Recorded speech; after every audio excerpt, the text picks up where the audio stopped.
Madam Clerk, can you please call the roll? Yes, Mr. Chair.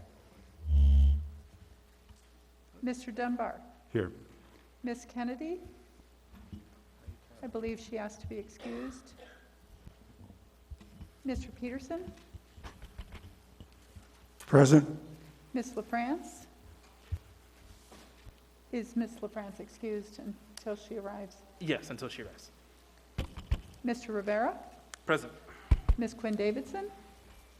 Here. Mr. Constant. Here. Ms. Allard. Mr. Perez Verdia. Here. Ms. Zalatel. Here.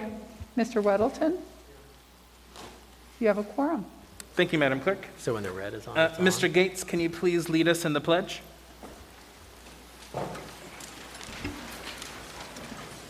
Can you hear me? Pledge allegiance to the flag of the United States of America and to the republic for which it stands, one nation, under God, indivisible, with liberty and justice for all. Thank you. Ms. Zalatel, can you please read the land acknowledgement? Certainly, Mr. Chair. A land acknowledgement is a formal statement recognizing the indigenous people of a place. It is a public gesture of appreciation for the past and present indigenous stewardship of the lands that we now occupy. It is an actionable statement that marks our collective movement towards decolonization and equity. The Anchorage Assembly would like to acknowledge that we gather today on the traditional lands of the Dena'ina Athabascans. For thousands of years, the Dena'ina have been and continue to be the stewards of this land. It is with gratefulness and respect that we recognize the contributions, innovations, and contemporary perspectives of the Upper Cook Inlet Dena'ina. Thank you. Moving on to minutes of previous meetings. Madam Vice Chair? Move to approve the minutes of regular meetings from February 25th, March 10th, March 12th, the special emergency meeting on March 12th, and the regular meeting of March 24th. Thank you, Mr. Chair. Second. Moved and seconded. Any opposition to the motion? Okay, seeing none, that motion passes. Mr. Mayor? Thank you very much, Mr. Chair. I have nothing to report other than what's going to occur at the meeting this evening. Thank you. Sure. Thank you, Mr. Mayor. Moving on to Assembly Chair's report. A couple things. So first is with an increase in cases of COVID-19 and relatively packed house today, for the safety of municipal staff, the Assembly, and the audience, it is important that we follow all the health protocols in place. So for these chambers, it means physical distancing and wearing your mask. Physical distancing sets a natural limit for how many individuals can be in the chambers at any one time. Wearing a mask is mandatory in the chambers. As we go through some procedural items, as we start our meeting, I'm going to ask everyone to abide by the rules of this chamber. I'll come back to this issue if necessary throughout the meeting. And thank you to everyone for supporting and ensuring the safety of everyone in the chambers. A couple other things. So first, I want to really thank the IT office and the clerk's office for the new and improved sound system. It's part of a plan for upgrades in the Assembly chambers that have been going on for about 8 years or so. So thank you to everyone involved. We're going to be seeing more of these upgrades in the near future with the Evolution project continuing. And then last, as most members know, we have the meeting, all-day meeting on Friday to continue discussion of the CARES Act funding. With that, I'll go ahead and turn it over to committee and liaison reports. I'm going to go down the dais, starting on this side with Mr. Weddleton. Thank you. Well, it's good to be back, everyone. Hello. Ms. Allard, nice to meet you. The Community Economic Development Committee reviewed a couple of marijuana licenses that we hope to see later on this evening, and we've got a few more coming up in a couple of weeks. We're also kind of revisiting the building fee changes that we did at the end of last year that applied all of this year. Some of the different trades, plumbing and roofing, have stumbled over those, so we're revisiting those. And we continue to work very actively on something that is real important today, and that is strict requirements for conditional use for homeless shelters. And we've made a lot of progress on that, and these are so the shelters will function better, so they'll protect the neighborhood better, and so that the philosophy would be up and out and moving on to an independent life. We're also looking as part of that as perhaps having a special permit for a homeless shelter, so that would be something that, unlike a conditional use, we would have quick control over if things go bad. Thank you. Ms. Zolotel. Thank you, Mr. Chair. The Committee on Homelessness will meet tomorrow from 11 a.m. until 12:30. It will be a virtual meeting, and we'll be taking up the alcohol tax, particularly in pillars 1, 2, and 4. So those are our partner pillars under the Anchored Home Plan. They'll be there to present their ideas and their requests on how we could spend the alcohol tax funds. We'll also be hearing from the Anchorage Coalition to End Homelessness around the gap analysis, and this gap analysis, which was recently published, will tell us, I won't spoil it, but it will tell us about our needs around homelessness services in Anchorage. Thank you. Thank you. I want to note for the record, we've been joined by Ms. Kennedy on the phone. Mr. Perez-Verdia. Thank you, Mr. Chair. We had a meeting of the Public Safety Committee on July 1st. At that meeting, we had a presentation from Chief Dahl on current policies and practices of APD and suggestions for new policy ideas. We also had a number of community leaders come forward and share their perspective about the state of policing in Anchorage, and shared a lot of very creative and important ideas about how we can continue to improve policing in Anchorage. We had a presentation from administration and also a presentation from Recover Alaska on some ideas and strategies that a number of organizations have come together to bring to the Assembly around use of the alcohol tax. That's my update. Thanks, Mr. Chair. Thank you. Ms. Allard. Thank you, Mr. Chair. We did have on the 26th an audit committee meeting where we were addressing issues with the Anchorage Fire Department and looking to do a follow-up in the month of July. Not sure exactly when. And that's it. Thank you. Thank you. Mr. Constant. Thank you. On Thursday, we will be having a meeting of the Enterprise and Utility Oversight Committee in which we will be discussing a number of items, including the Port Plan of Finance, the Port of Alaska User Group, maybe some more conversation about the stormwater utility. We'll see what happens tonight. And other than that, look forward to seeing you there. Thank you. Ms. LaFrance.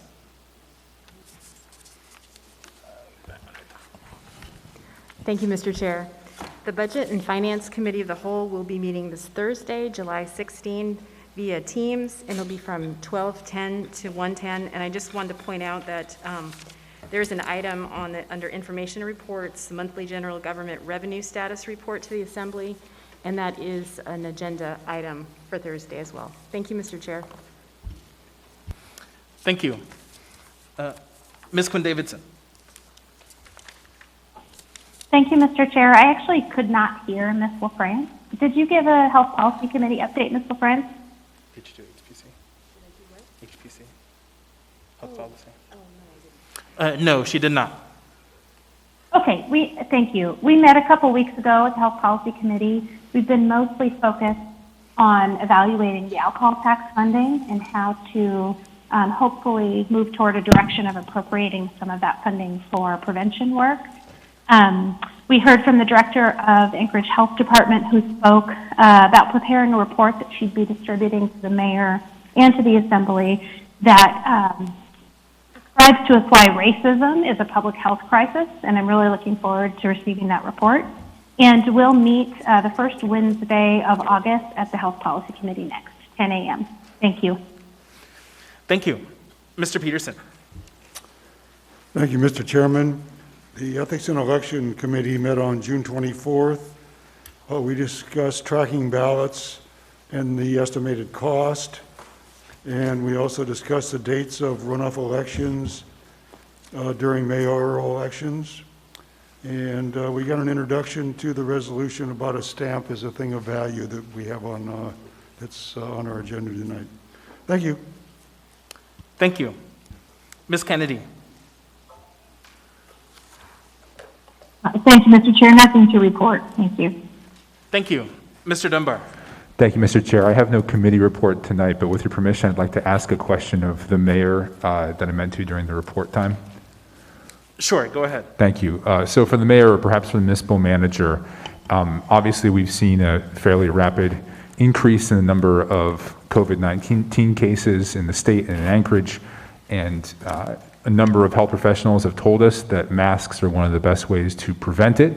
At our last meeting, or perhaps it was a meeting before that, we approved some money that was flexible for you, and I had asked if you could use it to try to distribute masks. That is, the municipality could try to facilitate getting more masks to the public. And I was wondering if you could give any update, perhaps for you, Mr. Falsey, on how those efforts are going.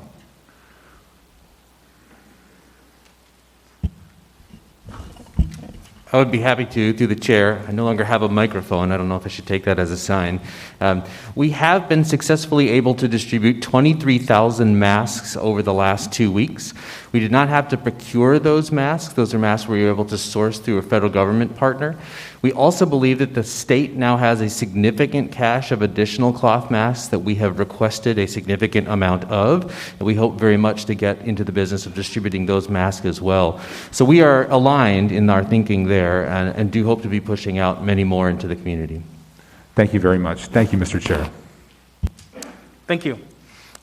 With that, we're going to go ahead and take a break for a few minutes. There's a technical issue with folks hearing on the phone that we're going to sort out.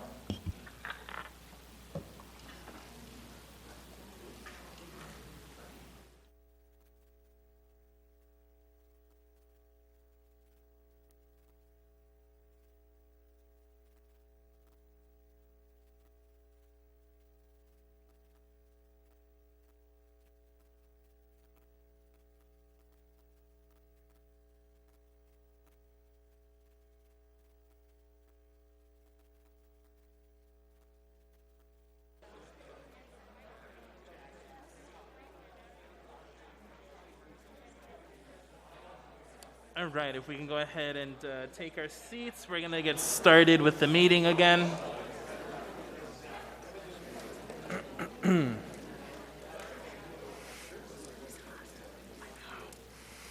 Okay, the next item we have before us is item 11A, Information Memorandum number AIM 87-2020, Internal Audit Report 2020-06, Emergency Vehicle Preventative Maintenance, Anchorage Fire Department. Madam Clerk, do we have a motion on the floor? What is the will of the body? Thank you. Move to accept. Second. Moved and seconded. Any discussion on this item? Okay, seeing Mr. Weddleton. I'm sorry, we're 11A. Let me back up to it a moment.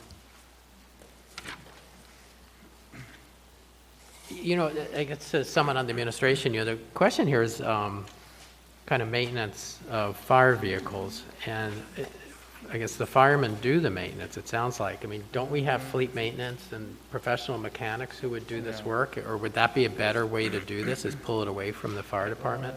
It might have been a Meg.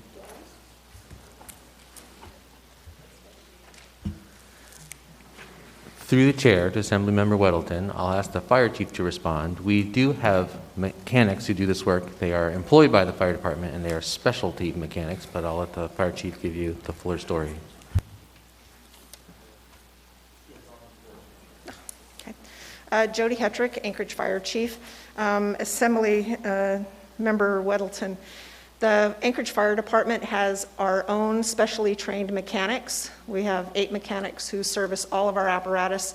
The reason why it's not part of fleet is because it does require specialized training and equipment to do all of the maintenance on our emergency response apparatus. Our firefighters do not do that work. Oh, that's reassuring.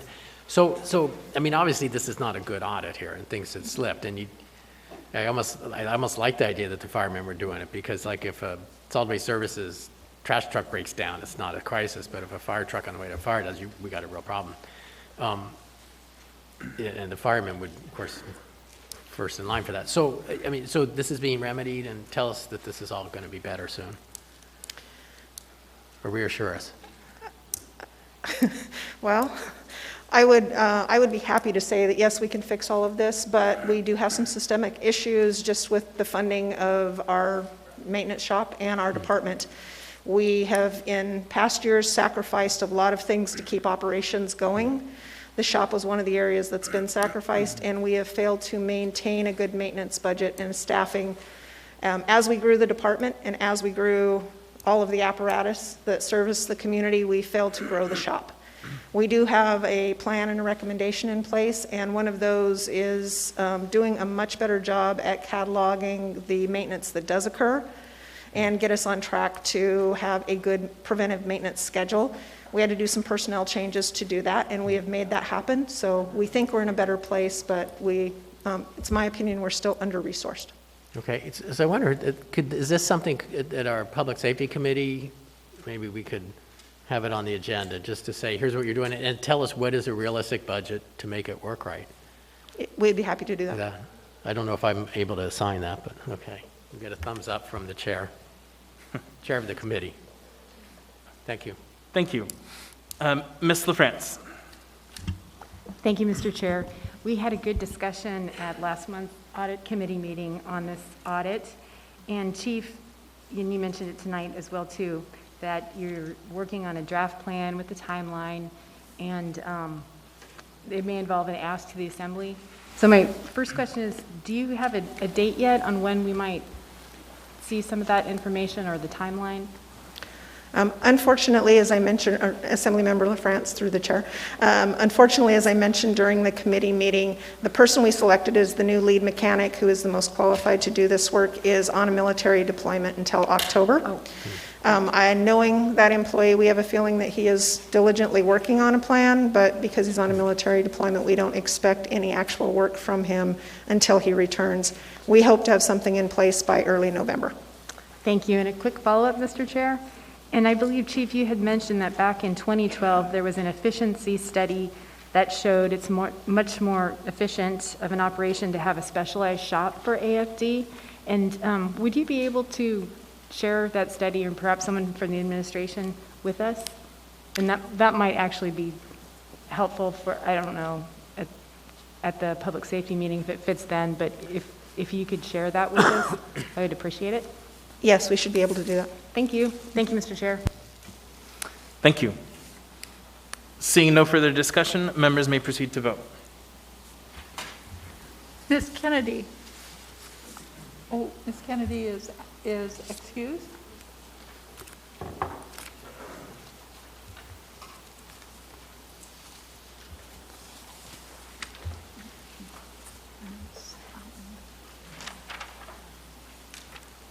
Mr. Constant and Mr. Constant need to vote. Mr. Constant?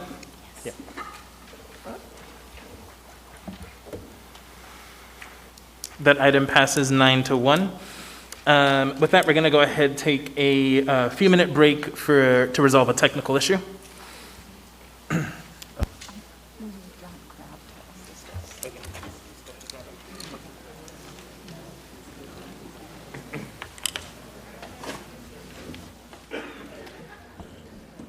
John Crabb, could you please assist us at the dais?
No, that's the other guy, that's the contractor.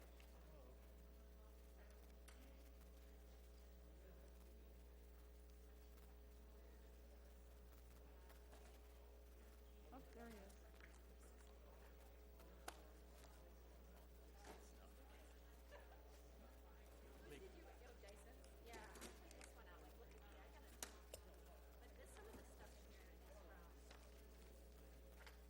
Oh, I have an Ernie Hall. This is an old Ernie Hall bag. I keep my stuff.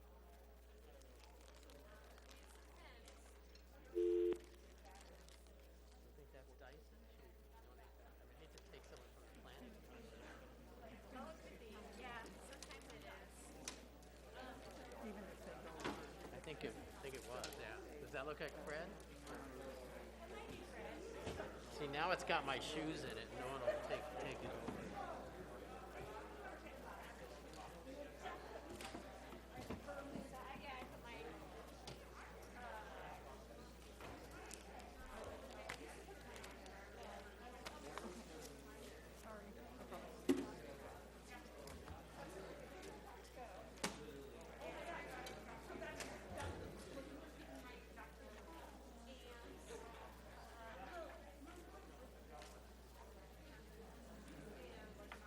Is that in case, so we're taking turns reading? Yep, this is, I've never had one of these before. Never had it. Fred Dyson's.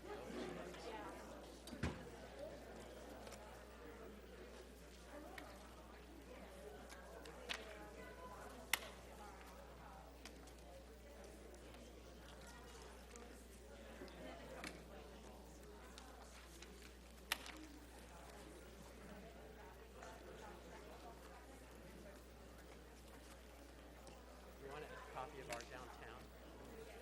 For your people, cleaning out Dyson. Your community council chair.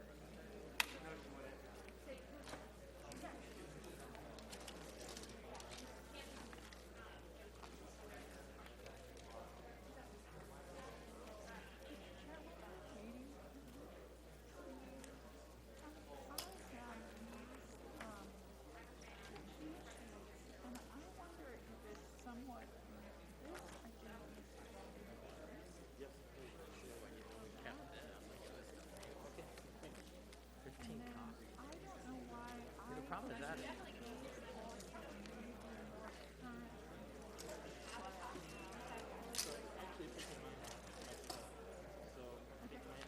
problem with me is Suzanne to get to the community council minutes 5 minutes before me and hand one out.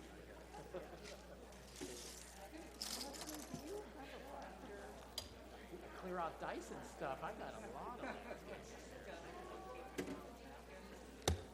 I got his straw. Look, I got. You guys do this kind of coffee? Special Dyson blend.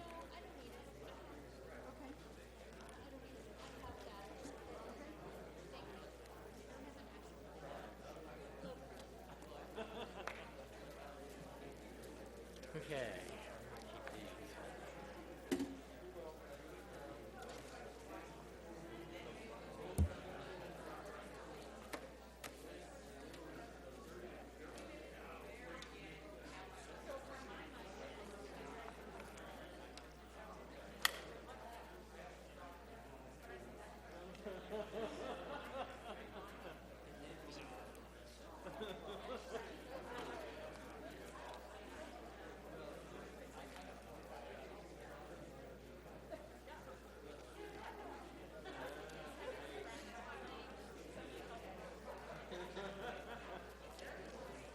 Suzanne, what are your kids going to do for school?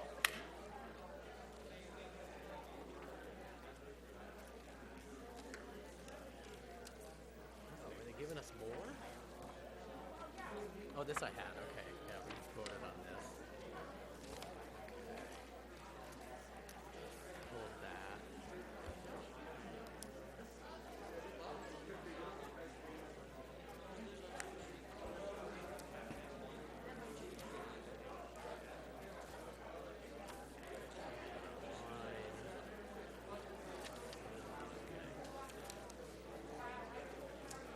I'm good. I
Test?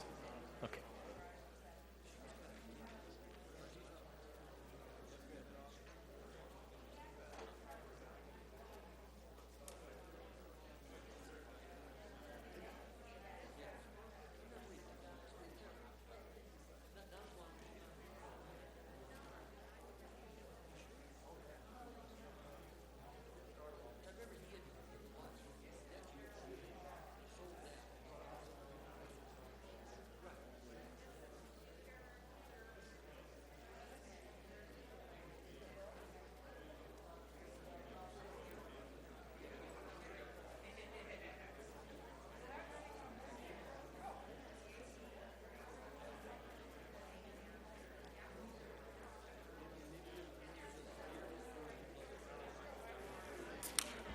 Okay, apologies for that interruption. We are ready to continue. So, we don't have any 13 items, so we're going to move on to our 14 items. Before I introduce this next item, just want to read our rules here for decorum. So for public testimony on public hearing items, please direct your comments to the assembly or the chair and not to anyone personally. Personal attacks are not appropriate. For public hearing items, your testimony must focus on the topic, not other items or subjects. I will, as chair, work to maintain decorum at this meeting and ask for your assistance. Also, during public testimony, I'm going to ask the audience to refrain between each individual speaker from clapping or interrupting other speakers who may have a different point of view. So I think we can all agree on those basic rules of decorum. So let's go ahead and open up. All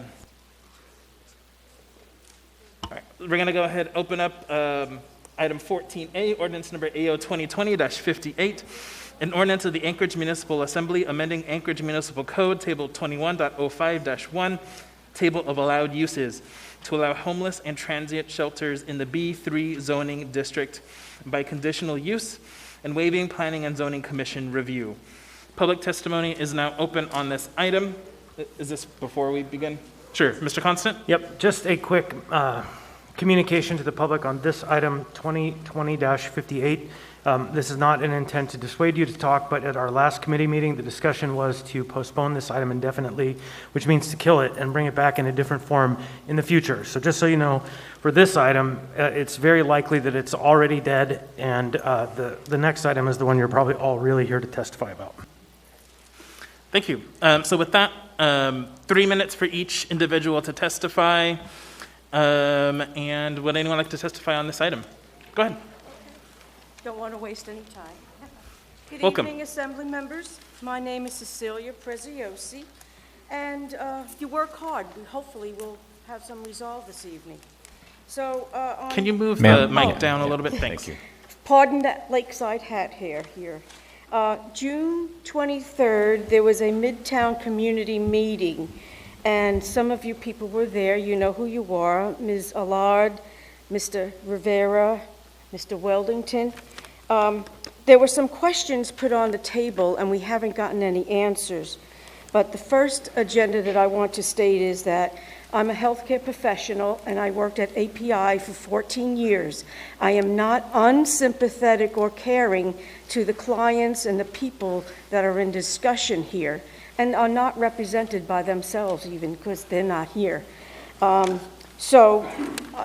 Understanding mental illness or substance abuse illness, they coincide sometimes. I know for a fact that these people are not capable of making cognitive decisions. So the first thing that I like to bring out to the point is, are the shelters going to be mandatory? In other words, somebody in position will actually go to the street corners and pick these people up and bring them to shelters, whether they want to or not. We need to have a vagrancy law or a panhandling law maybe to do that. I don't know. But if it's going to be purely voluntary, we need to stop fluffing up paper and government wasting of time and taxpayers' money. and not helping anybody. These people are not able, some of them, not all of them now, cannot make that decision. Let me see here. Okay, and then we have to also find out what kind of facility they're going to be. Is it going to be locked down? Or are they going to hang out like Beans Cafe? And if it's going to be close or adjacent to a neighborhood, you yourselves have to know they're concerned about their safety of their home and their family and break-ins and stuff. We need to have some sort of facility and control over that.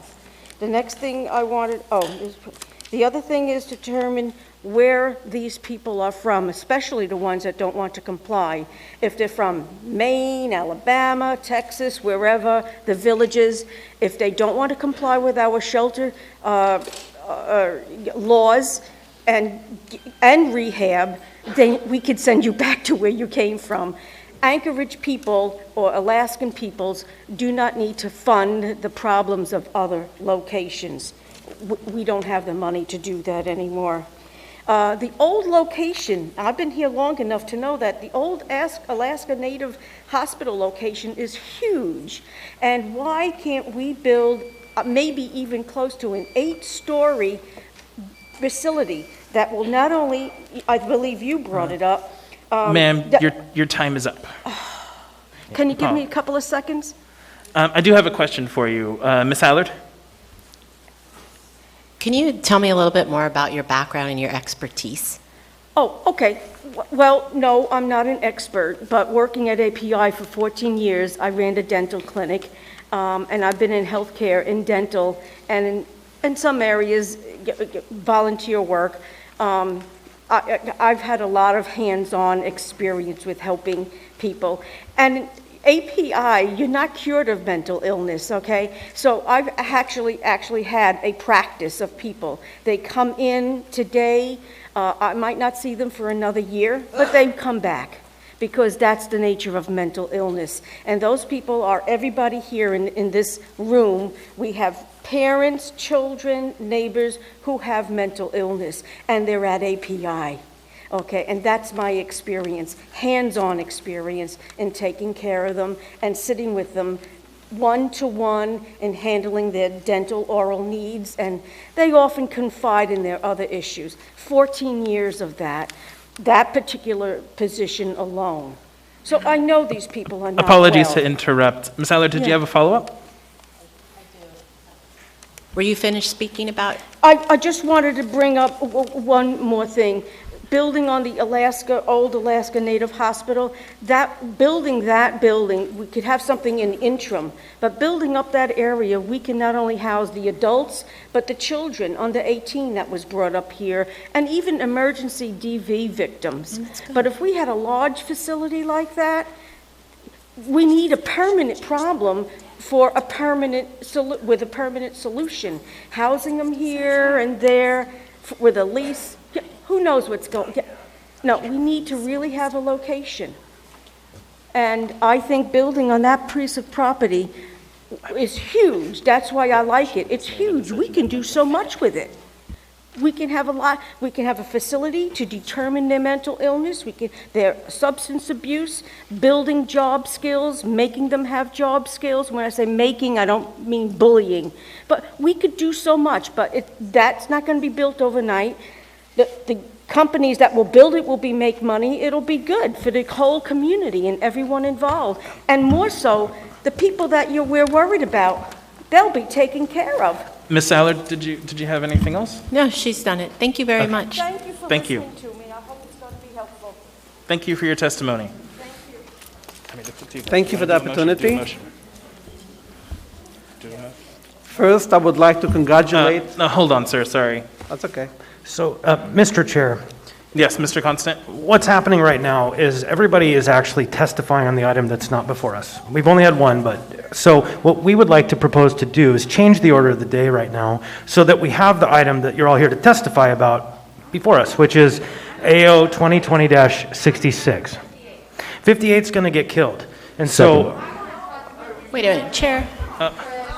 So let's combine the public hearing. Hold on, let's let Mr. Constant finish. I think then let's move to combine the public hearing. Yes, let's just do it because we're going to be here all night anyways. We need to make a decision and move. Okay, so we have a motion to combine the public hearing. Is that what I heard? Okay. Is there a second to that motion? And then we Wait a can minute, discuss Mr. it. Chair, I have something to say about that. Sure. Not Let's- everybody let's- is only Hold on, Ms. here. Allard.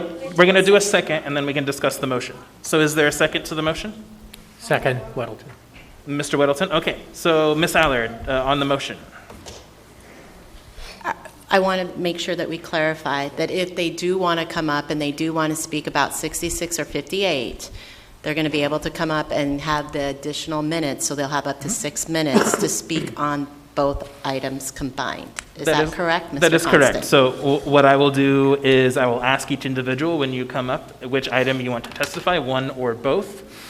After that answer, I will set the timer. If you want to testify on one item, it'll be 3 minutes. If you want to testify on both items, it'll be 6 minutes. And Mr. Chair, if I might, just quickly, the previous speaker spoke not one iota about Title 21 land use homeless shelters in B3. The person spoke completely about the context of the next item. And so if we are going to not assert that the person must speak on the matter before us, then we should have the matter before us that they want to speak on. And so that to me is the dilemma. We're going to spend hours here hearing from people talking about the thing that's not even before us. Thank you. Ms. Quinn-Davidson? Thank you, Mr. Chair. I was just going to suggest that instead of doing that, we just change the order of the day to talk about 66 first. I do think, based on the feedback we've received by email, that's what most people have comments on. So I'd love to give folks a chance to talk about that, and then people can still testify on 58. So I would move that we change the order of the day. Second. So, hold on, we are still deliberating on this motion before us. Ms. Zolotel? I agree with Ms. Quinn-Davidson. I think it's going to be hard to make sure people speak on both items, and it's really just an extension of time at that point. And perhaps after we take up 14B, it will be much more clear whatever direction things may be headed to provide context for 14A. Okay. Ms. Allard? I think we have a lot of people here because the agenda said they're going to be testifying on 58, and once they're done, they're going to leave the building so that others can come in and testify. So I'd like to be able to remain in the same, but if we have folks that are due to leave and they don't generally want to testify on 66, I think we need to respect the community. We're elected officials. They put us here to listen to them. Let's just try to have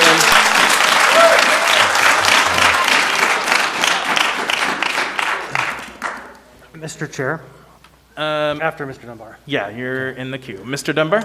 So I'm going to second Ms. Quinn-Davidson's motion. So I believe then we will be debating the most recent motion made, which is the motion to change the order of the day.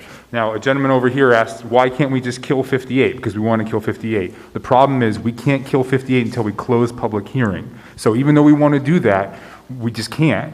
So what we're going to do, I hope, is take up 66, and then what Ms. Allard just said, if there are folks who are only here to testify on 66, they can also leave and other people can cycle in, which I think is actually more common than 58. I think 66 is the heart of the matter. And so that's why I second Ms. Quinn-Davidson's motion to change the order of the day to take up 2020-66 now. Okay, so I think at one point we're going to have to make a decision, so I don't want us to keep circling around this. Mr. Constant? Actually, I will just go with one way or the other, but we have to get the item that is the germane item before the people. And if we don't make the change, then I'm going to be studious about making a point of order when the speaker is speaking about the item not before us, because we are going to have hours of this testimony. And I want to make sure that the person speaking is speaking on the item before us. Thank you. Mr. Weddleton? You know, I guess we're on this one. I'm more inclined to combine the public hearing, and for people that doesn't take away your voice, actually gives you 6 minutes instead of 3 minutes to talk on your item. It's pretty cool. But I'm more inclined to do that. If we decide to switch, so we do 66 before 58, I'd like to say we can do it after the second person, because that lady seems very intent to speak on 58. Thank you. Mr. Perez-Verdia? Thank you, Mr. Chair. I just want to make sure I understand where we're at. The item on the floor is to is not to combine, but it's to switch the order. Correct. Is that right? That is the And so if correct we motion. vote that down, then the item on the floor is to combine. Is that Correct. correct? Okay, I would prefer that we combined. I think people are already in line, they're all ready to speak. Let's give them the time to speak and let everybody speak. Thank you. So seeing no further discussion, just to clarify, the motion we have before us is to change the order of the day, to take up item AO 2020-66 first, then move on to AO 2020-58. Members may proceed to vote.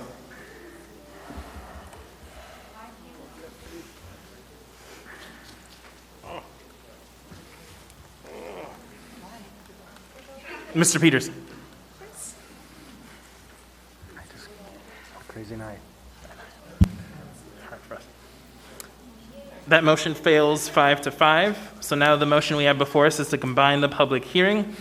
And just to be clear, if this motion fails, then we're going to continue with public testimony on AO 2020-58, not AO 2020-66, two different ordinances. So members may proceed to vote.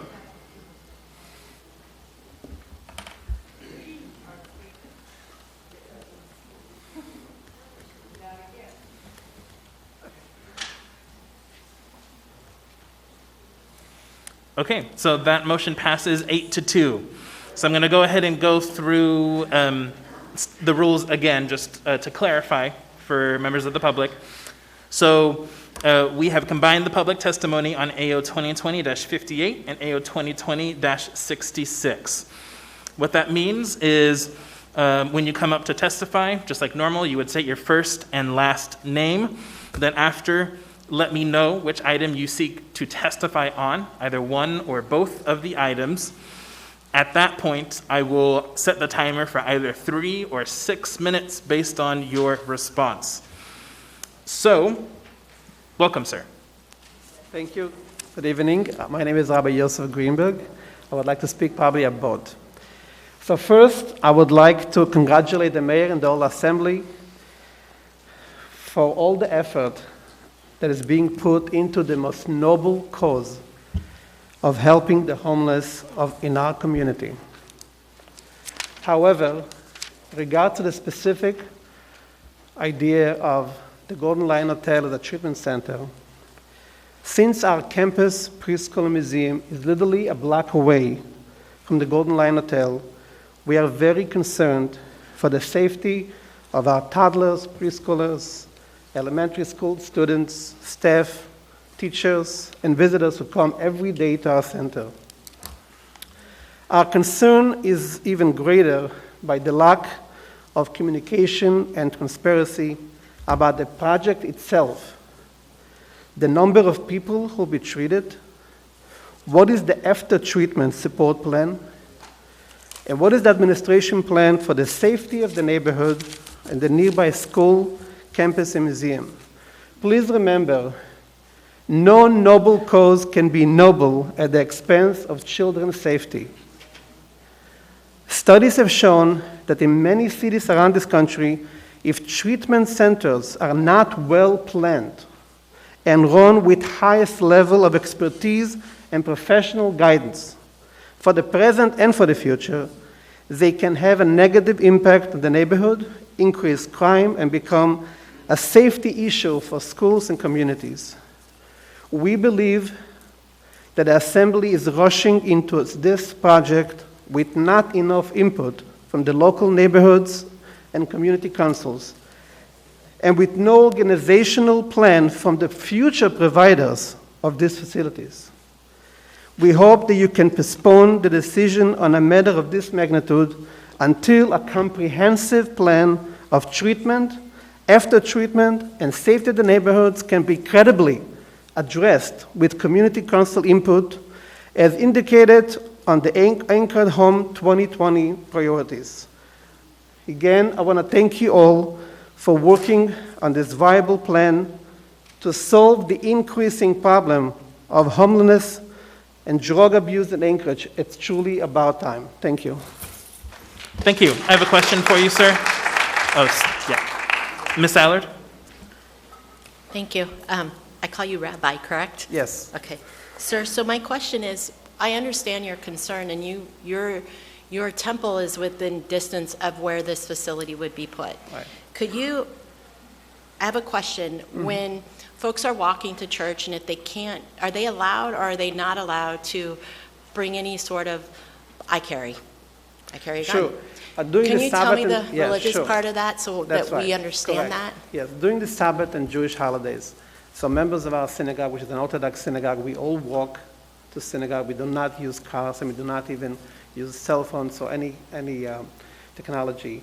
So if we have children who are walking themselves, if we have women who are walking themselves, if it's evening services, there's no way for them to call for help if there is something. As it is now, before this treatment center, we have teachers who come at 7:30 in the morning in the winter, and they have to, before they get out of the car, to see if there are no people sleeping in front of our doors. Constantly we have homeless people sleeping there.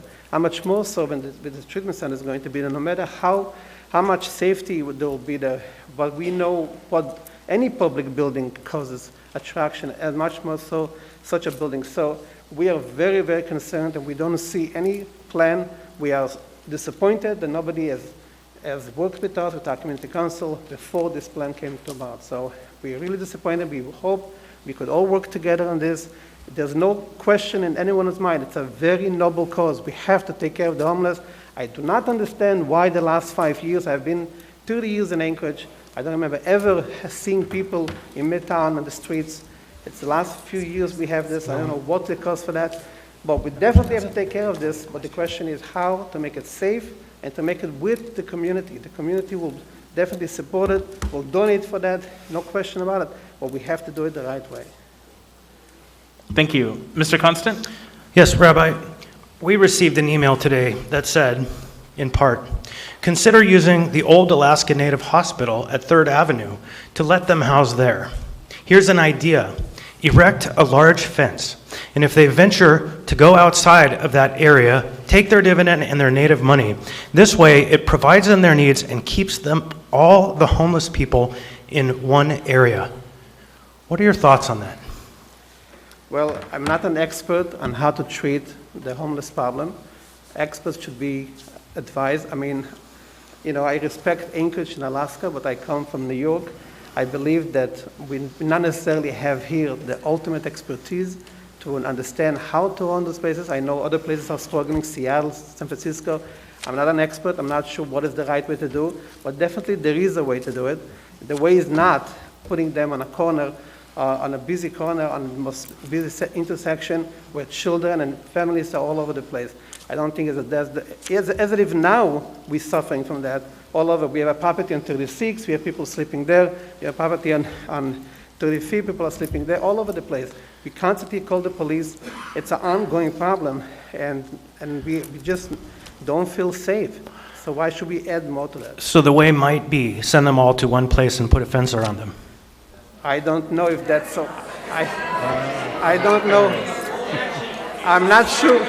Well, hold on. I'm not saying that there must be a good way and a pleasant way to do it. What is the way? I'm not sure. I'm not an expert.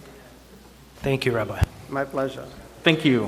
Ms. Sallard. Hi. So, Rabbi, you're not exactly saying you're an expert on everything, and you're willing to help within the community, but you're just saying this possible location might not be the one. Right. And you're not saying 100%. confine them, but maybe we find a different location. Can you kind of explain a little bit more on that, on your feelings on that? I really don't understand what Mr. Council is trying to point out. What are you trying to point out? It was kind of offensive, what you said. Disrespectful and offensive. No, what it was, yes, you're being disrespectful. Rabbi, right I was reading exactly the testimony I didn't send you this received. email. I did not send you such an email. I'm trying to understand. I sent you such an email. Okay. One second. I sent you this email. Why are you asking me about emails someone else sent you? This is disrespectful. You're trying to compare the Nazis to this? What do you bring comparisons here? That's disrespectful. I'm sorry. I'm saying this is not the right way. There are other ways to do it. Figure it out. That's why you're sitting here. That's not my job. Thank you for your testimony.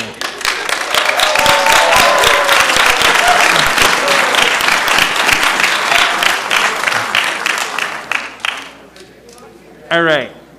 So I think that was the second individual to testify. So we got a lot more to go through. Oh, 3 reminders. So first is we need to make sure that we are ensuring physical distancing. So folks in the line, if we can make sure that we're doing that, please. Second is just a reminder that we should all be wearing our masks, and I appreciate everyone who has been doing that. And then third is let's please not clap after each person speaking. That's just going to add more time, and I want to be able to hear from as many people as possible today. So with that, welcome. Am I supposed to have this on or off? It's on. Yeah, when it's red, it's on. No, this. Oh, you could keep it on, please. You can hear me? Okay. Yeah, we can hear you. Okay, so first, thanks for allowing me to speak on 58. Could you move the mic closer to you? So thanks for allowing me to speak on 58 because I've been here. I still can't hear you. You need to move the mic closer to you. Yeah. I can hear me, sorry. There you go. So thanks for allowing me to speak on 58. I've been waiting a long time, and my family would rather be fishing. But this is important because we're talking public process. My husband was unable to gain access. He eventually had to leave to be with our kids. But then people were let in. So I'm sort of trying to piece together his bit on 58. People were, let's see. So my concerns are, number one, I understand that you've all been asked to kill it. But to my understanding, that means it's indefinite. It means you can bring it back, right? No? Okay. I still want to get my ideas out there. Mr. Weddleton, I know you're a sponsor. I know Ms. Zalatel has joined. My concern with the B3 zoning, if we're going to talk about killing it or not, is that I do believe there's still plenty of land. I find it interesting. I didn't get a response back from you, but my initial email to Mr. Weddleton was about 66. But the B3 zoning doesn't really impact, as far as I see on the map, much of your district, right? Although you are downtown, or Spenard, and you are in maybe a B3 zone. I have to look at the map again. But I'm concerned with just amending zoning to make something fit over here when we do have PLI land, right? I mean, we do still have some. We have to bring people to the table. As far as I know, in talking with people I know at the Mental Health Trust, people I know at Catholic Social Services, and people I know at Salvation Army, these are players in the program, no matter how you feel about how they did it, they're all willing to come to the table and talk about the 15 acres that they have and build something and use your money. But you don't know that because you didn't put it out for RFP. So now we're dealing with this B3 zoning thing, right? And you want to kill it, and that's like giving a dog a bone because now, right, okay, we'll just get rid of that and we'll still go with what we want to do on 66. That makes me nervous because I'm not really trusting any of you right now. I've grown up here, and I don't know that the building or two that don't meet the requirements that, I don't remember, sorry if it was Mr. Bockenstead or Mr. Schutte, said, oh, yeah, well, we didn't do an RFP because, well, we had these contractors or these real estate agents that worked with us. Who were they? Nobody could answer. And then, well, that one building doesn't meet the needs, but you told us that the reason you chose these properties was that they met the needs and they were turnkey and you could do this right. But turns out, at least Alaska Club doesn't, right? So you gotta change that zoning somehow. So is this really gonna get killed? So that's for 58. I'm gonna let that sit for the RFP, or as far as B3 goes. I just don't think you can change rules on zoning. The government has to abide just like citizens do. So as far as the rest of it, this was what I had. I'm hoping I have 3 minutes left. But my husband's not here, so maybe you'll grant me a little leeway here. Some of you I have met socially. Some of you I have helped organize fundraisers for. Some of you I have only recently communicated with, but all of you represent Anchorage in some capacity. I am born and raised here. I grew up on the hillside. I served coffee after church every Sunday to homeless people. I knew their names. I get it, they're different now. But I learned to give of myself to my community. I still give my time, my talent, my treasure, and anything I can do to support vulnerable Anchorage residents. I'm also a wife, I'm a mom, I'm a teacher. I think I'm pretty fair. And as one has to be with all those different titles, right? I might disagree with you, but I will listen and I will try to see it from the other side. 3 weeks ago, I learned about the proposal. By the way, I do not live in any area that is impacted by any of these properties that the administration chose. I learned about the properties on 66 as it was being introduced. I was shocked. I hadn't heard anything about it before, and I started listing my questions about the ordinance, and I sent them to each of you. My questions quickly became concerns, as responses from all of you ranged from ignorant of the ordinance and promising to get me answers, to off-topic and evasive, but you meant to be soothing, or you were simply non-existent. That means I didn't even get a response. Now, that was only 3 weeks ago. I totally get that you're all busy people. It's summertime, we're in a pandemic. There's a lot of reasons, right? But you represent all of Anchorage, I get it. But we're here for 3 weeks later from the introduction, and all of you are tasked with approving it tonight. That's pretty fast for such an involved ordinance of 4 different properties, which is one of my concerns. I'm asking each of you to regard your constituents and vote no on 66, as the majority are asking you to do. I know each of you that supports the purchase of properties feels strongly about the proposal, and that you are good, smart people trying to do the best for our community. But the theory of cognitive dissonance states that it's difficult to hear objections to your ideas and decisions on this proposal. The more you hear opposition, the more you justify your decision and the means with which you will achieve it. People will do anything rather than admit to being wrong when the opposition clashes with their convictions. We've heard several of you twist questions, evade answers, state you do not have to represent constituents, and that regardless, the mayor is going to use his emergency powers to purchase, and we should just accept it. It's difficult to accept for you, I know, but many of us are here to tell you the way this is going down. The lack of a public process, which includes not identifying all the possible properties within Anchorage with an RFP. The lack of public sharing as stipulated in the Anchorage Housing Plan in 2018. The unknown costs, the variable funding resources, the lack of a program operator at any of the facilities, all of it, it's just not right. So will you consider that you might be stuck and only reassured by those within your group of similar thinking? Will you have the strength to vote no to a bad business plan? Not to the support of homeless or addicted residents of Anchorage, but to the way in which you are furthering this agenda. Ma'am, your time is up, but I do have a couple questions for you. Will you vote no and try again with your constituents' support? I have a couple questions for you, ma'am. Mr. Weddleton? I didn't get your name. Deanna James. I'm in South Addition.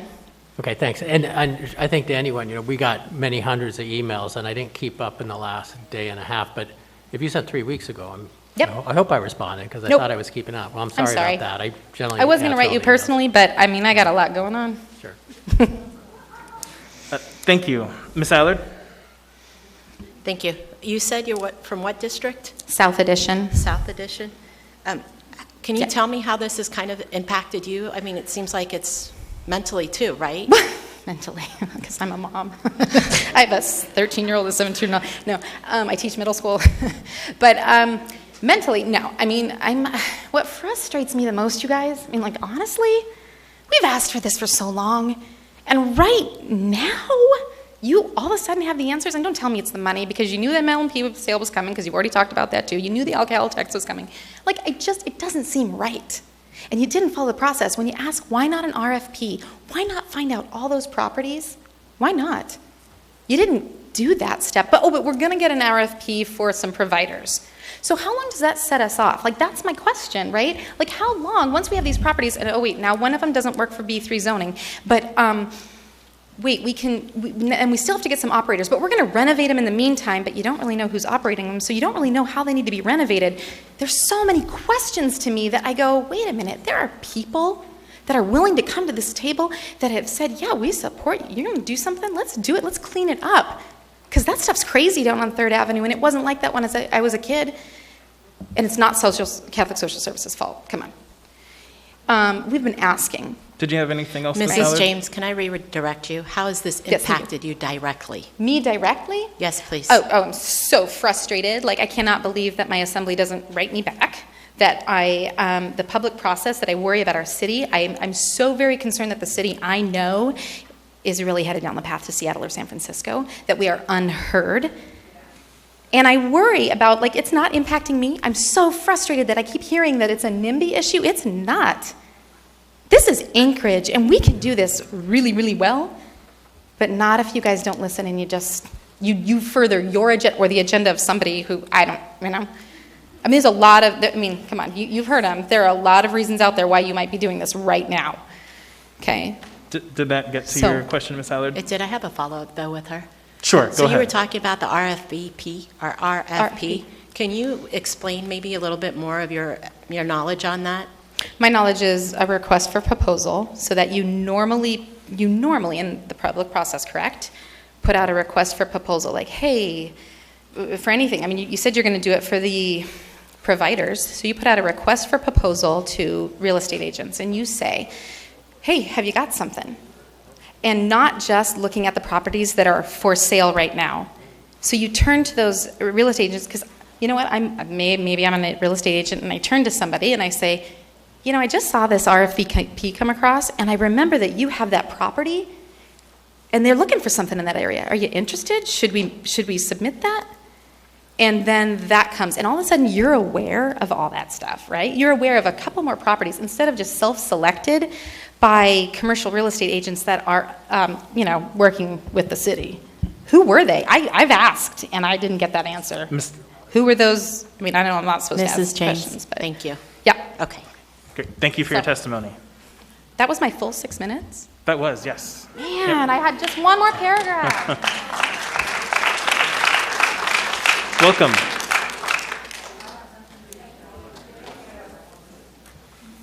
Before we start my time, since we have to testify on both, could you put both up on the screen? Yeah, we can only put one or the other on the screen. So your intent is to testify on both, I will though? testify on both. Okay, great. Welcome. Yeah. Thank you. Are you going to put them both up? We can only put one or the other. Might start the clock, Mr. Chair. Yeah. So go ahead. Thanks. Okay.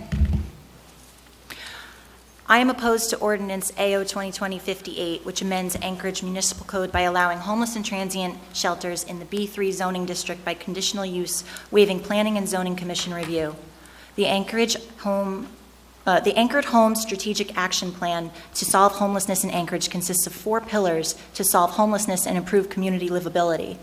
AO 2020-58 fails to meet the requirements of Pillar 3 in the Anchored Home Plan.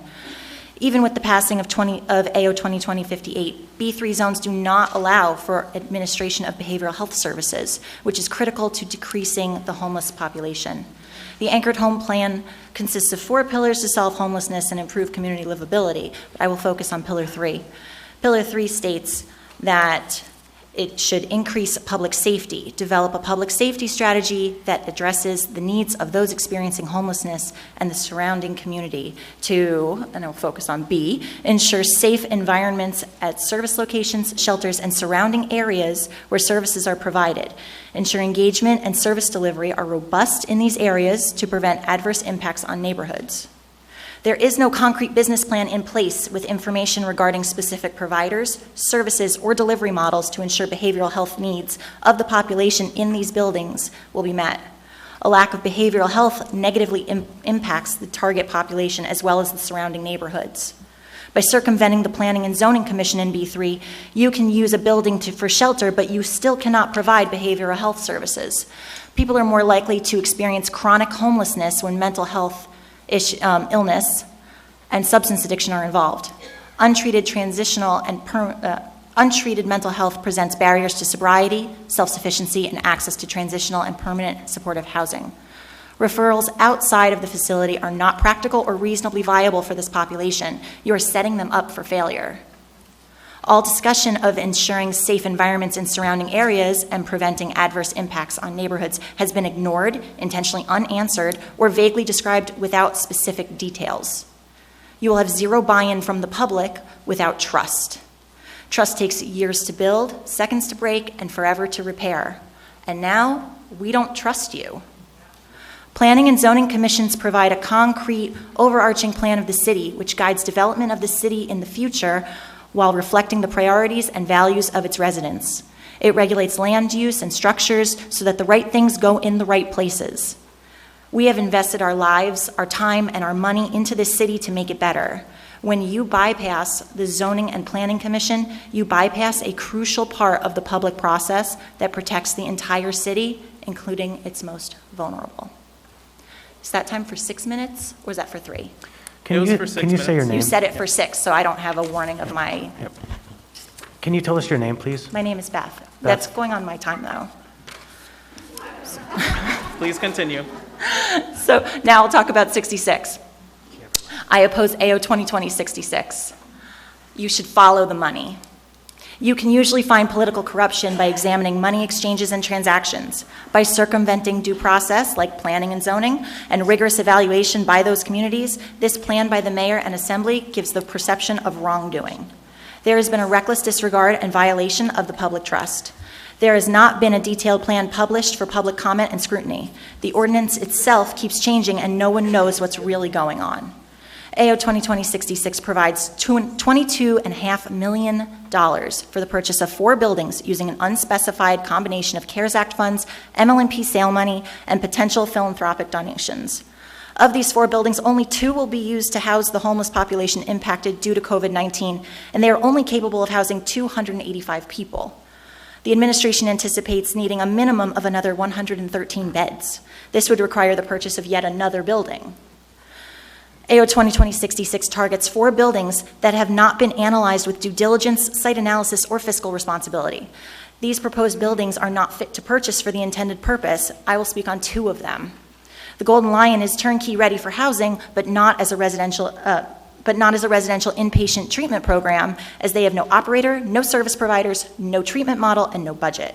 I suspect in order to use the CARES Act funds, this plan will transform into housing first and treatment second via the mayor's emergency powers, as it is one of the only properties ready to actually house people safely during the COVID-19 pandemic. The Golden Lion has a few major problems, but remember, I'm following the money. It is located on the most dangerous intersection in Anchorage.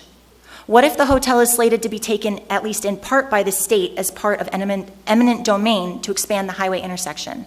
This means the city will purchase the building using federal dollars it shouldn't use, pay back the federal dollars using MLMP sale money that does not yet exist, and later sell part or all of the property to the state for state dollars for the DOT project. That's called a bait and switch. And the perception is, who profits? The Alaska Club site is not safe to house people overnight without extensive renovations. It needs sprinklers, bathrooms, maybe a few windows. If you use CARES Act money to purchase the building for emergency overnight housing, or you are using CARES Act money to purchase a building for emergency overnight housing due to COVID-19, and yet it cannot safely house people overnight.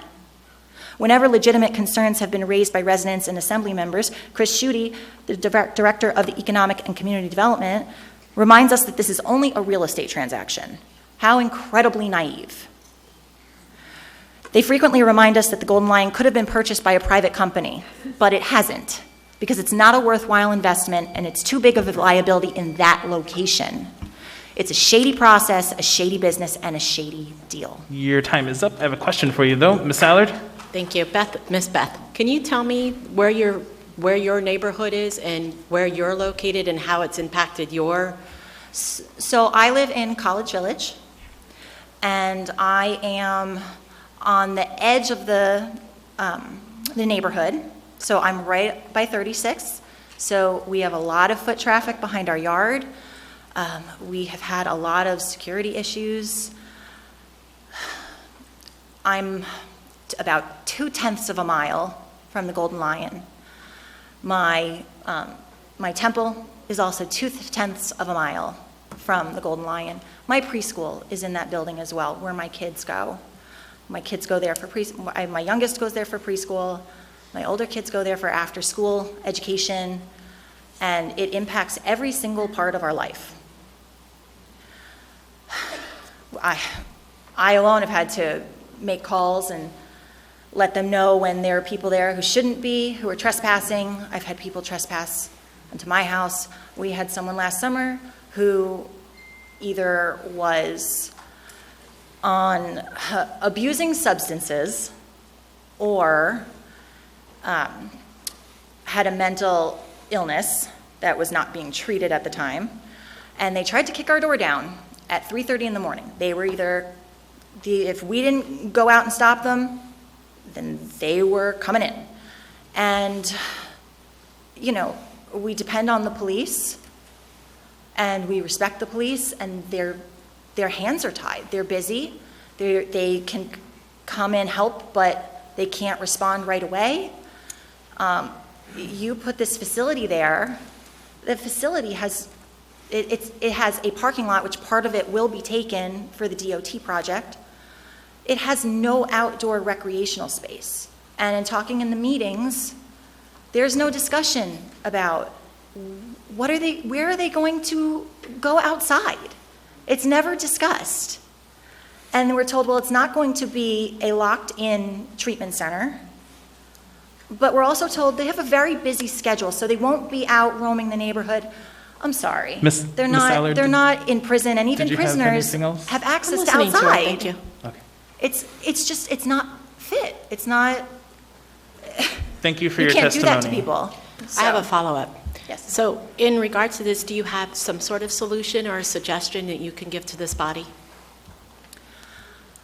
I think it needs to go through the appropriate process. It all has to go through planning and zoning. You have to communicate with the public. We found out by accident. We found out because the news leaked, and it went to a newspaper, and then everyone distributed the newspaper article. We were not supposed to know about this. This was supposed to pass in the middle of the night with no one knowing about it. The only reason you have held Zoom meetings with us is because you got caught. Thank you. Thank you, Ms. Beth. Thank you.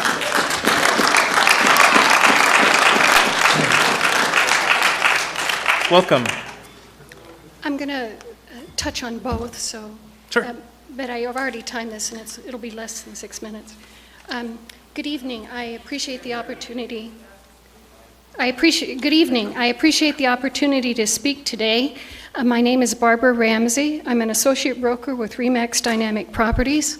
My husband Claire and I have worked in the Anchorage real estate market since 1974 and 84 respectively. We've written a real estate column for over 30 years and have served on the Real Estate Commission.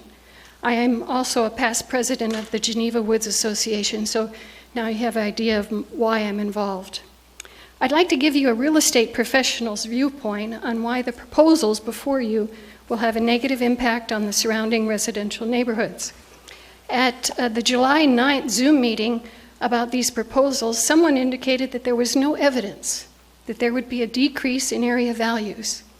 Well, other types of external forces, such as crime, foreclosures, sex offenders, illegal drugs, can decrease values and can stigmatize a residential neighborhood, sometimes with a snowball effect.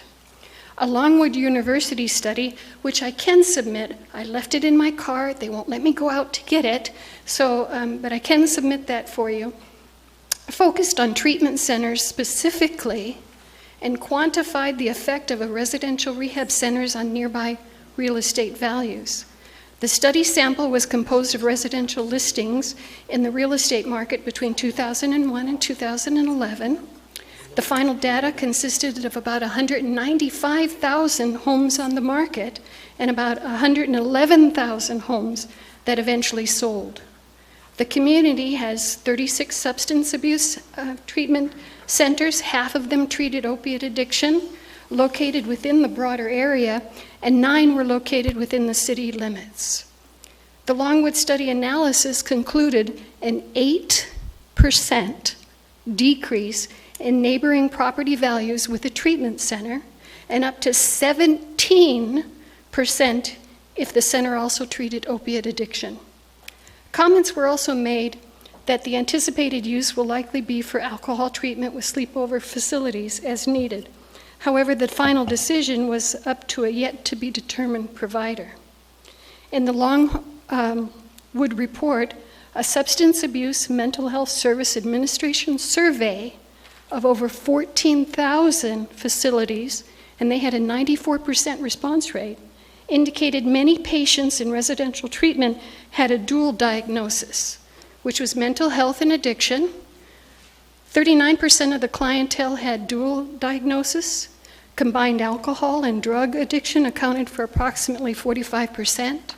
Clients in the treatment solely for drug abuse accounted for 34 to 36%, and only 18 to 20% of the patients abused alcohol.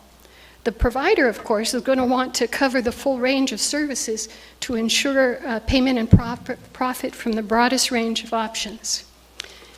Another item, locally, on June 2020 mini documentary available on YouTube entitled The Last Stop on Carluck, showed how one small business owner continues to deal with issues stemming from Brother Francis Shelter and Beans Cafe. It is truly worth viewing. Please don't be mistaken. I believe we need to solve this problem. However, the locations are not the solution. So is there a better solution? Yes, a more thorough search, and you've heard that from the others before me, for locations to start for other stakeholder landholders.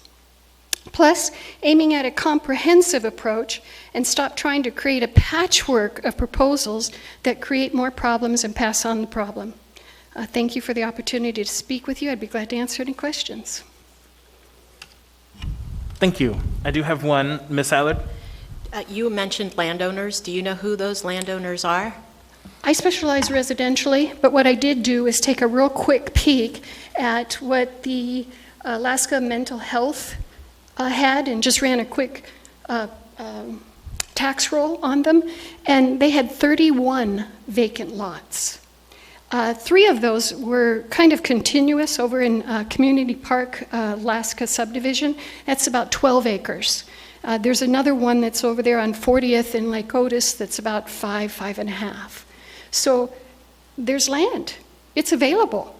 And the Alaska Mental Health mission, if I might read it, it says the Alaska Mental Health Trust Authority is a state corporation that administers the Alaska Mental Health Trust, a perpetual trust, to improve the lives of beneficiaries. The trust operates much like a private foundation, using the resources to ensure that Alaska has comprehensive, integrated mental health program. And that was just one quick search. I'm sure as a commercial or a land person, they could be able to find others. Follow up. So can Sure. you tell me what they can actually offer? Is that all in there when you said the landowners and what they can offer is the amount of properties? That was just one example that I Okay. did from the Alaska Mental Health Trust. Thank you. They have the financial wherewithal. I understand they have over $700 million. I mean, if you own the land already, then you just have to build the building. And that's got to be a lot cheaper than what you're anticipating spending now. So you're a real estate expert. You've been doing this for a long time. Residential real estate. Residential. And that's why I'm here, is my concern is what's going to happen to the residential values for the surrounding properties. I have a great example. On the 20th, someone wanted to show a property in Geneva Woods. They showed it. She loved it. Absolutely loved it. Fit all of her needs. Only problem was she had just heard about the Golden Lion, and she had angst about her safety. Single woman, she was going to be there by herself. She wouldn't be able to feel comfortable walking the neighborhood. So she didn't buy. So do we have less residential property downtown than we do in the Midtown area that would be affected? Well, the Midtown area, if we speak to Golden Lion, you're going to have, and this is coming from someone who deals with the public, answers their questions, watches them when they research a home to buy. So having the change for the Golden Lion is going to come up, and they're not going to buy. And they're not going to buy potentially Geneva Woods, College Village, and into Rogers Park, especially if they start to hear more crime, which is the problem. I mean, Geneva Woods, we had an increase in crime, so everybody started getting external cameras. So when there was a problem, they were able to figure out who it was, or what the car might have been driving, or who the person was that was walking up and down the streets. Thank you, Mrs. Ransney. Thank you for your testimony.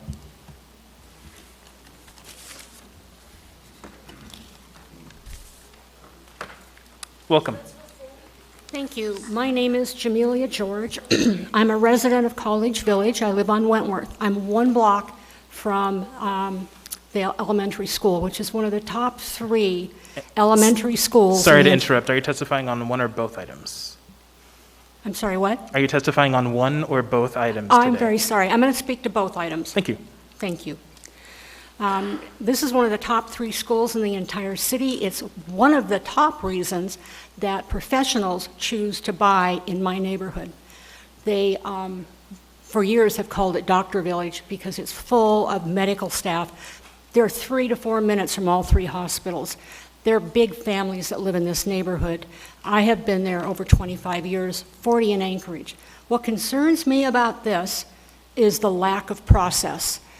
One of the things that is a sure sign of failure in any business plan is the failure to understand what it is you want at the end of the day. You don't buy the property and say, I'll figure out what to do with it later. If you're spending public dollars, you better have a process.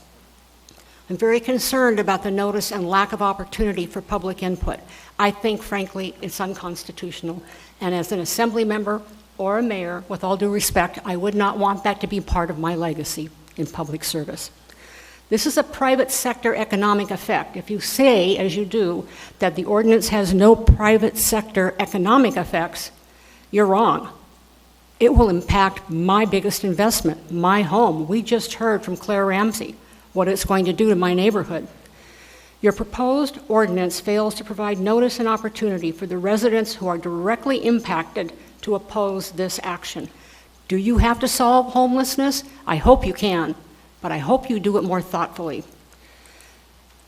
Anchorage is entitled to, whether you live in my neighborhood or not, to respect and believe that your elected representatives are going to have your back on everything that has an economic impact. I'm shocked, frankly, that your Department of Law attorney who prepared this for you didn't advise you that the failure to provide public process and input would be a failure that could subject you to personal financial liability. Maybe they did and you ignored it, but in any event, your efforts to rezone my neighborhoods misguided, and I believe that without proper public process, it's unconstitutional. I support the city's efforts, and I don't believe in taking a problem to someone without a solution. When Mayor Sullivan was in office, I met with his director of homelessness. I brought the director from the Department of Defense's IRT program at the Pentagon with me because I had been working with the IRT in relocation of Newtok. I brought the IRT to the table. They take on projects that communities cannot themselves do, and they bring their labor, their equipment, and their talent. I had prepared a project to take the native land, the hospital that the native hospital had been on before it was built in Tudor, and did the whole proposal. I got the deer in the headlines look. Never returned my phone calls after the meeting, and the Department of Defense's director of IRT training was shocked. She had been spending 40 years in Alaska doing work like this, and she was shocked there was no interest. And today, we're trying to put a Band-Aid on a bubble, and it's just going to explode in us. I hope you take the time. I hope when you make your decision, it's one you are proud of. I don't think you will be without solving this. No one should rezone property where somebody already owns the land without a public process. Number 2, what you've heard about treatment of behavioral health and addiction disorders is very true. You have to have the full modality, and you can't do it all at one location, but where you site it will have everything to do with whether it's successful. Thank you for your time. Thank you for your testimony. Yeah. Okay. Welcome. Welcome. My name is Joe Dahl, Joedahl. I'll be speaking to both. Go ahead. I'll start out with 66. We're going to be doing a team approach with people behind me are falling. You're going to hear more about that as I go along. Tonight we're here to voice our concerns and point out the problematic issues with the mayor's plan for supporting the homeless. The mayor is seeking your support and approval for this plan. He wants you to buy into a concept that has little chance of succeeding as presented and wants to provide few details with no oversight. He has already stated that his plan has widespread support and the proposal is nothing but bluster. His justification for this statement is there's no lawsuit, at least not yet. We are here as proof to the contrary of that statement. You're going to hear about proposals that conflict with the emergency policy already in place that shows little chance of changing in the foreseeable future. Proposals such as spreading the homeless population to 4 properties listed on this ordinance in order to maintain social distancing and some other COVID-related reason, when in fact that as long as the situation exists where social distancing is required, the Sullivan and Bimboki arenas can open for their intended purposes. The homeless population housed there don't have to move until large gatherings with no social distancing are possible. You're going to hear about how the current proposal is anchored in the nexus of health, behavioral, alcohol, drug, and detox treatment services. A detailed suggestion will be presented to provide the services proposed in one location with professional providers. You're going to hear how the mayor is attempting to use the COVID crisis as an end run around long-established rules and procedures for this type of activity. He is attempting to create a permanent change to a neighborhood dynamics all under the guise of an emergency. How is it an abuse of power? And it embodies the philosophy of never let a good crisis go to waste. You're going to hear about there will be an increase in crime, an increase in drug use, and an increase in drug trafficking. You're going to hear about how our most vulnerable people, our children, will be at the most risk, how they will be subjected to an environment littered with feces, discarded needles, broken glass, lewd acts performed in public open spaces. You're going to hear about how the economic impact study has not been performed. A neighborhood safety analysis has not been performed. A review by the Planning and Zoning Commission has not been performed. A traffic study has not been performed. You're going to hear about how there's a very poor real estate value at $22.5 million, how the refit costs are estimated are unrealistic. You're going to hear about the property value loss and property damage. That the people that follow me are going to outline the aforementioned subjects and more in detail. Now for 58. The zoning of this, the B3, as you can see, I live specifically in the neighborhood where the zoning would change. And it takes me back to when my children, who are now grown, grew up there. I can remember somewhere around 1990 or so, how the street was dug down higher than I am tall, and I'm 6'1". Completely resurfaced. Nice, beautiful area. My kids grew up there on their skateboards, their rollerblades, their bicycles run around in smooth pavement. It was best. It's now, winter has taken its toll. It's now decayed quite a bit. But I never really worried about them in that area. We had neighborhood people looked around and watched them. It was a great location. I had a chance to move to the hillside, some other places, but I chose not to because my kids enjoyed baseball and hockey, and it was a perfect location to go back and forth. And it just kills me to understand that this zoning could be done to usurp that. And when it happens, it becomes permanent because this will be a protected population that goes there. And so I'm highly against that. And what bothers me the most is that the homeless industrial complex is going to get involved in this, and they are already. I saw something on that tonight to the tune of $200,000. And they're going to drag this out, and they're going to keep sucking money until there's no end. Thank you. If there are questions. Thank you for your testimony. I got a question for you, Ms. Allard. Can you tell me how you found out about what was going on as far as the ordinance, and did you hear it through the paper, the press, your community council? Just curious. I found out by accident. My neighbor actually found it out through a newspaper article, if I'm not mistaken, and she came over and asked advice on filling out a card, wording on it to send out to other neighbors to say, hey, this is going on. So we sent out, so those of people in our neighborhood that received a yellow card, I helped write that, but she did it. She paid for it out of her own pocket, which you may hear her state that tonight. She is here, and sent it out to all our neighbors. And when we went out, we did a follow-up visit. So we took, and we're going to walk around the next day. From there, I found another neighbor that was walking the neighborhood, left something in my mailbox. And also we found another neighbor come to the door and had the card in hand. I said, do you know how you got that? She thought it was from this body. She thought it was from this body. I said, no, it was from us. And we decided to walk our neighborhood. We went to 80 different houses and did this and talked to everyone. Almost no one had heard. Matter of fact, I can't think of anyone that heard of it. No one said it. Just like you see all these no stickers, you don't see anybody with a yes sticker. And nobody was for it. And that's how we found out about it. What area are you from again? I'm sorry. I'm from Heather Meadows. Heather Meadows is directly across the street from this building, across from Home Depot, IHOP, Lowe's, across to the road. Whereas right there, matter of fact, now that we're on mainly telework now, I take some breaks during the day and get out, come walking. Sometimes I'll walk down to this park and walk there. I'm out. You're from Midtown as well? Excuse me? Is it considered Midtown too? Yes, it is Midtown. Thank you. Thank you. Thank you. Thank you. Welcome. Hi. My name is Julie Blyer, and I'll talk on 66 first, and then I'll go to 58. I brought the Municipality of Anchorage Assembly priorities. Your priority number 1 is communications. There was absolutely no communication to the community on the placement of the 4 buildings the municipality has chosen. A number of community councils do not meet during June through August. Notification of this ordinance came out June 2nd.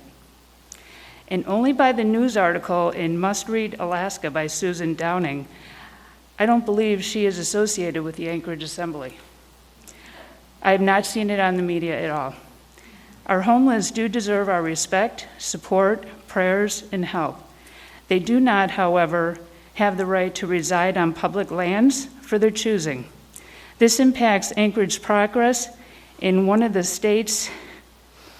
This impacts Anchorage's progress in one of the state's greatest economic and financial gains, tourism. Unfortunately, our leaders have renounced their responsibility and allow our homeless population to illegally camp wherever they choose. Anchorage has been saturated with homelessness for years. Only has the past few years involved drugs, which has heightened the crime rate toward neighbors surrounding homeless encampments that have popped up throughout the Anchorage Bowl and also within the encampments. The municipality and ACLU has allowed the homelessness to get away with loitering, theft, camping in public spaces, campfires within public spaces, defecating in public spaces, public buildings, public drunkenness, and basically they feel they no longer have to follow the rules. If buying these buildings for the homeless for the shelter or the rehabilitation facilities, what is the plan to get them off the street if they don't want to? Beans Cafe and Brother Francis had shelters for them. Due to the rules, many of them have set up surrounding tents around the building, and no arrests have been made. There are shelters and rehabilitation facilities already available to help end homelessness. Tudor Rescue Mission, Shandell Narcotic Drug Treatment Center, Anchorage Treatment Solutions, Genesis Recovery Services, Clitheroe Center, Akil, Jet Morgan Treatment Services, South Central Foundation Detox. I can go on with a number of treatment centers that are already in place. Maybe the priority of the Assembly should be to communicate with the homeless in getting them in for treatment or face the consequences that all residential Alaskans must face. For 58, I disagree actually with both ordinances, just so you know. How will this ordinance impact neighbors around Anchorage? I have researched some studies done on the impact to surrounding neighborhoods in other states and have found very little information. I think Anchorage citizens can do their own study, having driven by Beans Cafe and Brother Francis Shelter prior to the COVID-19. Only when the police were assigned 24/7 did the crime rate go down, only on that property. But the non-compliant residents set up camp in surrounding areas. The lawlessness associated with homeless activity is now being spread around the Anchorage businesses and residential neighborhoods. By placing the homeless in these 4 locations and they do not comply with the rules, camps will be set up in the surrounding areas. Jacobson Park, for example, has had a number of encampments since the removal of the tents on 3rd Avenue. In the last few months, dozens of police and fire department calls have been made to this location. The news media reported a woman that died in Midtown this past winter. What the media did not report is that this woman was stabbed to death in Jacobson Park. That's a murder. That was not reported in the media.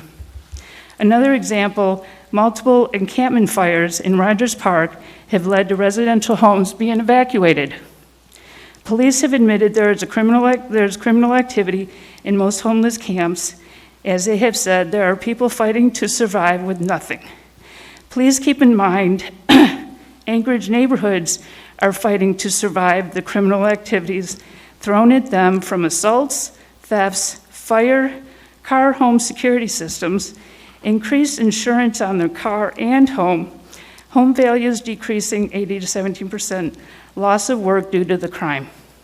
Neighbors are not given advance notice of this permanent building site, rehabilitation homeless shelters, transitional housing, or daycare facilities for these homeless.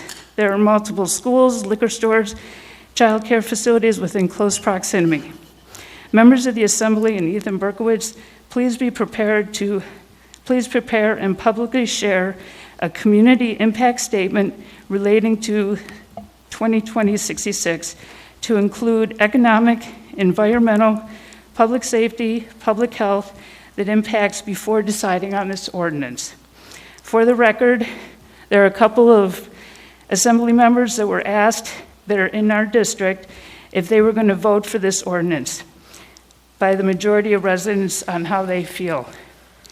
One of the Assembly members said, he can listen to everybody, but he does not have to agree with us.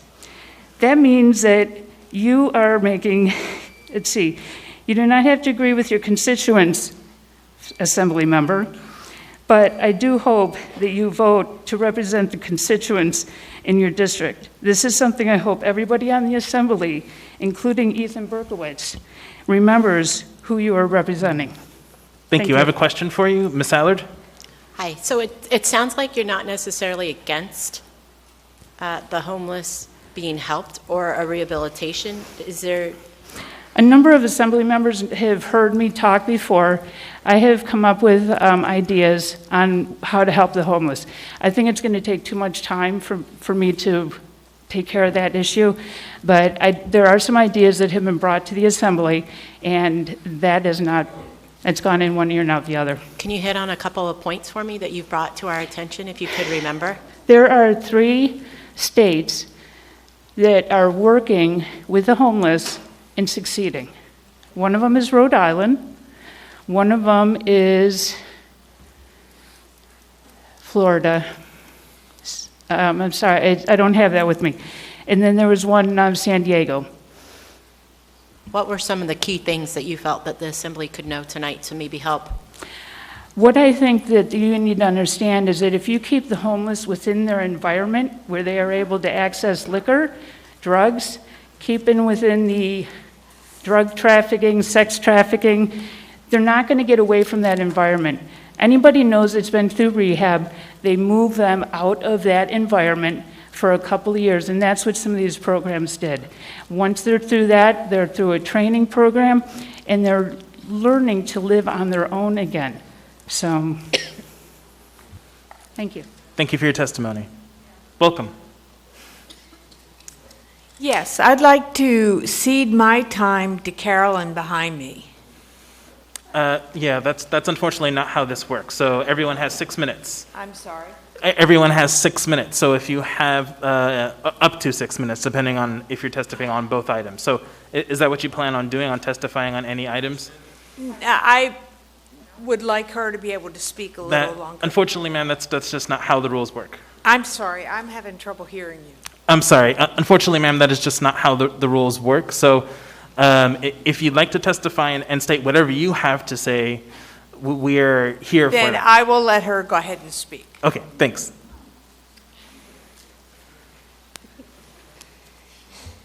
Welcome.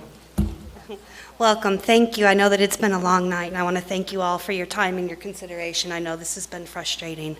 I do not live in one, my name is Carolyn Cookerts, and I'll spell it for you because it's a horrid one. It's Kuckerer,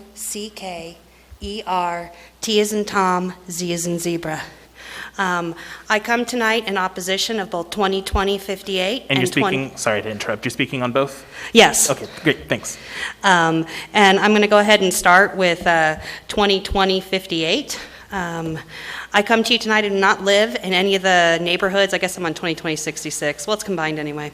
I do not live in any of the neighborhoods affected. I'm a Southwest Anchorage resident.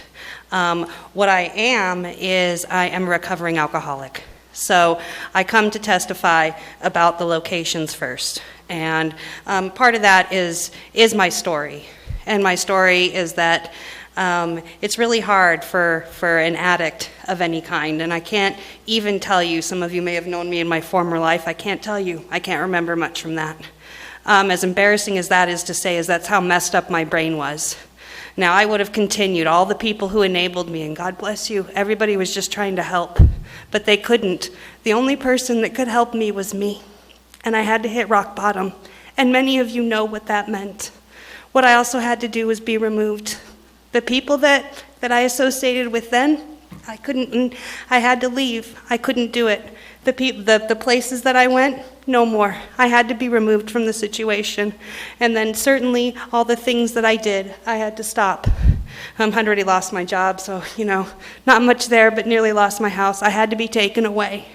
And I come to say that putting a treatment center right smack dab in the middle of Midtown, that's not okay. You are not removing them from their situation. You are putting them at a greater risk for failure. You're setting them up to fail, which breaks my heart, because this recovery, and I'm 5 years sober, has been the hardest thing I have ever done in my life.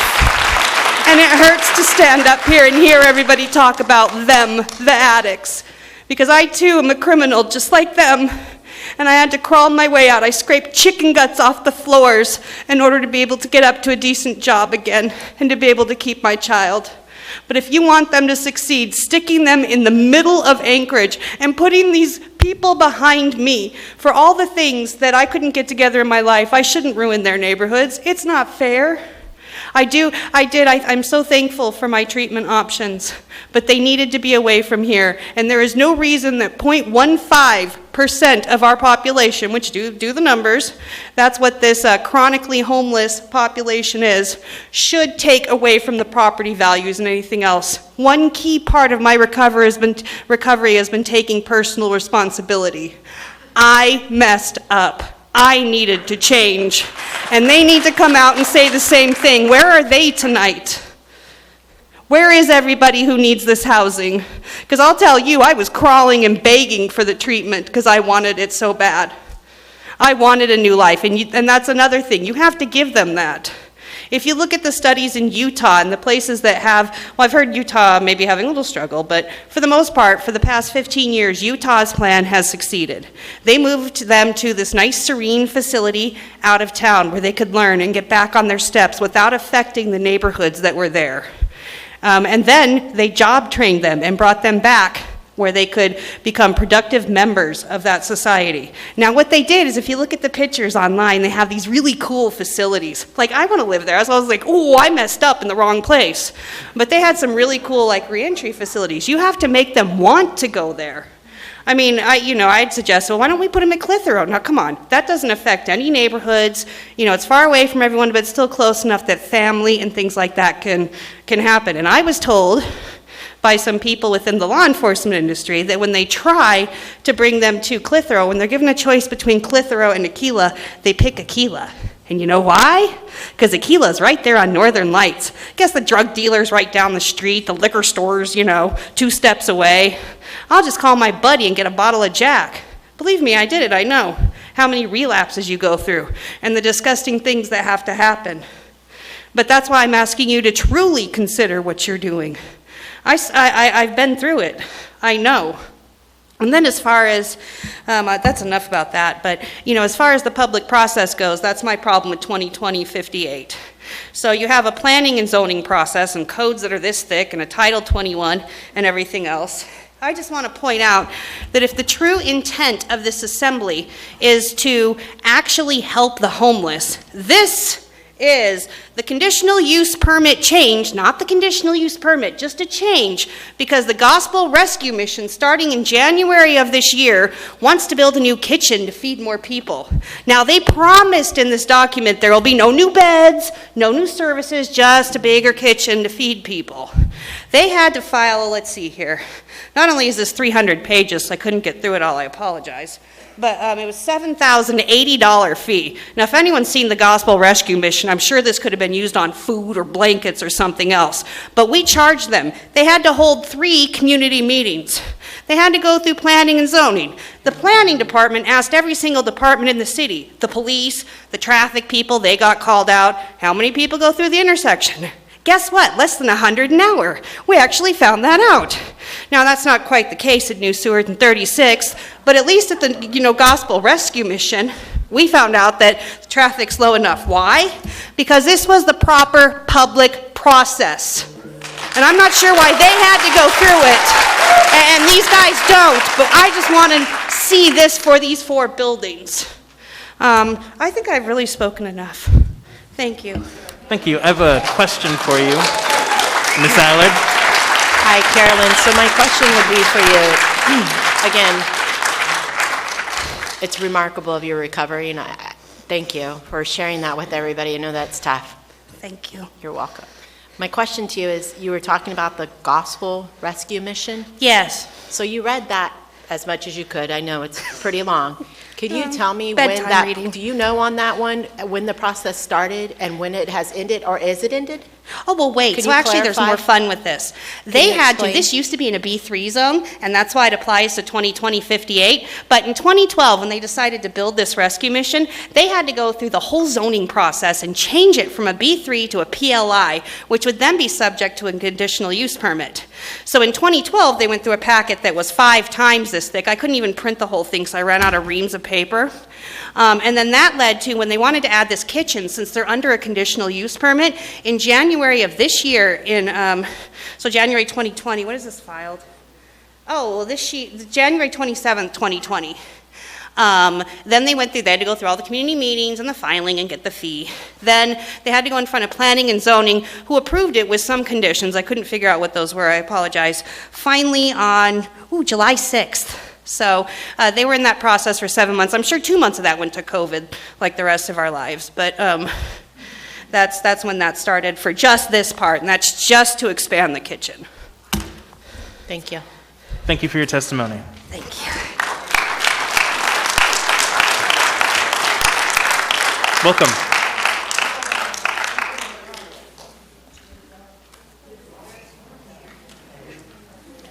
My name is Thad Phillips, and I live in South Anchorage. So I'm not a resident of Midtown. I personally don't have a stake in this from a Sorry residential to interrupt. standpoint. Are you going to be testifying on one or both items? Both. Both items. Okay, thanks. 58 and 66. I want to speak to 58 first. I guess I'm appalled that the Anchorage Assembly would produce this ordinance, because I guess having been here since 1984, I've seen the Title 21 worked and reworked and trying to drive our town, municipality of Anchorage, into a better place for everybody. The community is a community at whole for the entire residents, homeless people, business, tourists, everybody that come through this town. And so there's been a long process of trying to hone and strengthen this town so that it works for everybody in a cohesive manner. And now this ordinance comes out, produced on June 2nd, and it looks like that this was an attempt to rail through special rights for the administration to be able to act without public input and bypassing a process that I've been witnessing for years up here. And so that is amazing. One of the other things that jumps out at me, because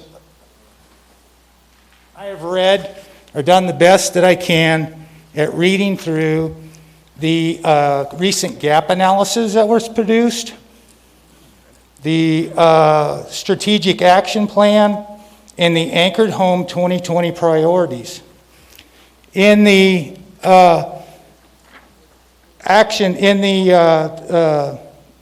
strategic plan, someone mentioned before there's 4 pillars. Pillar number 3 has 3 action items that are associated with doing due diligence, completing studies, audits of public spaces, complete street designs, increased safety of pedestrians, and doing studies that will support what you're trying to do. So I guess what I am amazed that we would have gap analysis. We have quarterly or monthly reports that update on that. You have a plan that was written and adopted in, I can't remember when the last one, the first one was in 2006, and now we have another, and that's the other thing, that there's been a succession of plans, and that's fine. We should be continuing to hone our plans, but now we're deviating from the plan. We're not even going forward with the action items that are in that plan. And so I guess I'm just amiss and a suspect, and I've lost trust that the body that we elect to help deliver the process and make sure that things are open, fair, and the public is aware of things is actually taking advantage of a crisis situation, a pandemic, to railroad an agenda home and slip something past the public. This is not even 2 months since both of these ordinances were produced, and now here we are tonight going to vote and slam them home without due public process. People, it's summer, they're being quarantined at home. We're trying to figure out how to work with remote and Zoom and all the rest of that. And that's the other thing, a number of people can't even get in here and testify because of the current situation. It sure seems like you're taking advantage of the current situation and leveraging off of that.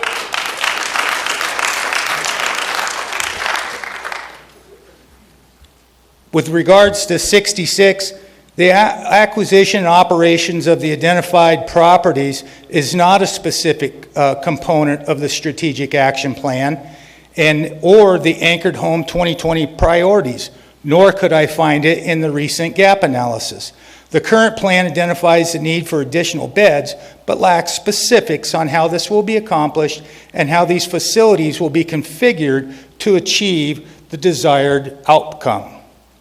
The ordinance dated June 23rd is being fast-tracked through the system during a time of crisis. The Assembly seems to be taking advantage of the current pandemic to skirt the public process. This is simply a mad dash to buy something and figure out if it'll work. The Assembly wants to get pregnant with these properties and make it difficult for the public to back out later. 3 of the 4 properties are near liquor stores, daycare, preschools. This urgency to spread the homeless across town is a result of the Anchorage Downtown Coalition pressuring this administration to push the problems to a different part of town. It's not based off selection of optimal locations. The May Anchored Home public presentation indicates that the expected downturn in the economy due to COVID-19, citing increase in the homeless population due to unemployment rates. We know this is coming up. We have an economic downturn. We're going to have a struggle financially. Yet the Assembly estimates the purchase of these properties will result in $300,000 a year in lost tax revenues and will cost an additional $7 million annually to operate. This increase of $7.3 million adding to our financial commitments while knowingly and willingly committing that money, knowing that we have an economic downturn ahead of us, and you're going to saddle future obligations to the people. Sir, your time is up, but I have a question for you. Ms. Allard. Thank you. You again, what was your name? Dan Phillips? Thad Phillips. Mr. Phillips, can you tell me, if you don't mind, what you do for a living again, if you don't mind? I'm actually a professional cost estimator, project controls person, so what I do, I do cost estimates on new construction, various types of construction, planning, scheduling, and then cost control against those targets.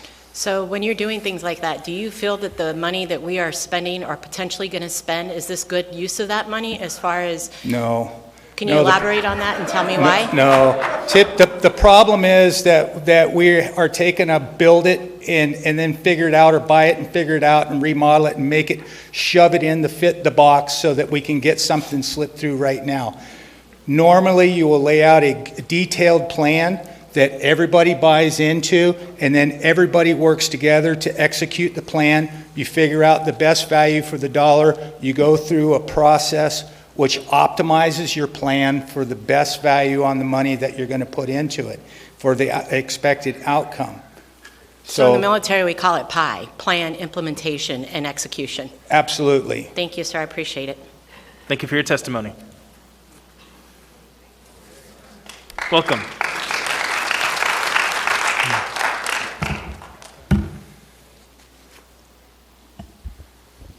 Hello, my name is William Gornto. I'm a resident of Geneva Woods, and I'm here to talk about both of the proposed ordinances.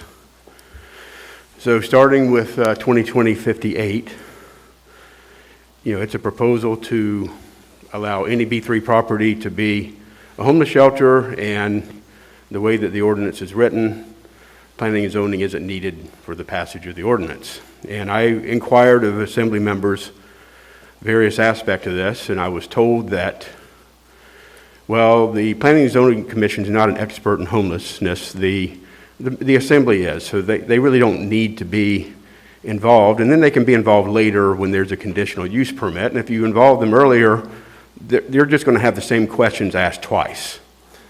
Well, first of all, planning and zoning should be an expert in land use and different occupancies of different locations, and the impact of occupancies on surrounding locations. And keeping planning and zoning involved in the full spectrum of which they have historically acted is critical to accomplish that, because they're not by definition a political body when the assembly is by definition a political body. The other thing I was told is you still have to get a conditional use permit. And so I go straight to the Anchorage municipality website, and it says, what is the likelihood that my conditional use will be approved? The answer, conditional use applications that comply with the zoning regulations, subdivision regulations, and the comprehensive plan are nearly always approved. So when I put all that together, I view Ordinance 2020-58 as being a way to remove a step from the process and to circumvent ordinary processes, and I don't see that there's any appropriate reason for that ordinance to be considered. So moving on to 2020-66. Earlier tonight I heard someone on the assembly comment that there's a bunch of angry and frightened people here. And that might be true, but it might also be true that the same people are intelligent and rational and logical.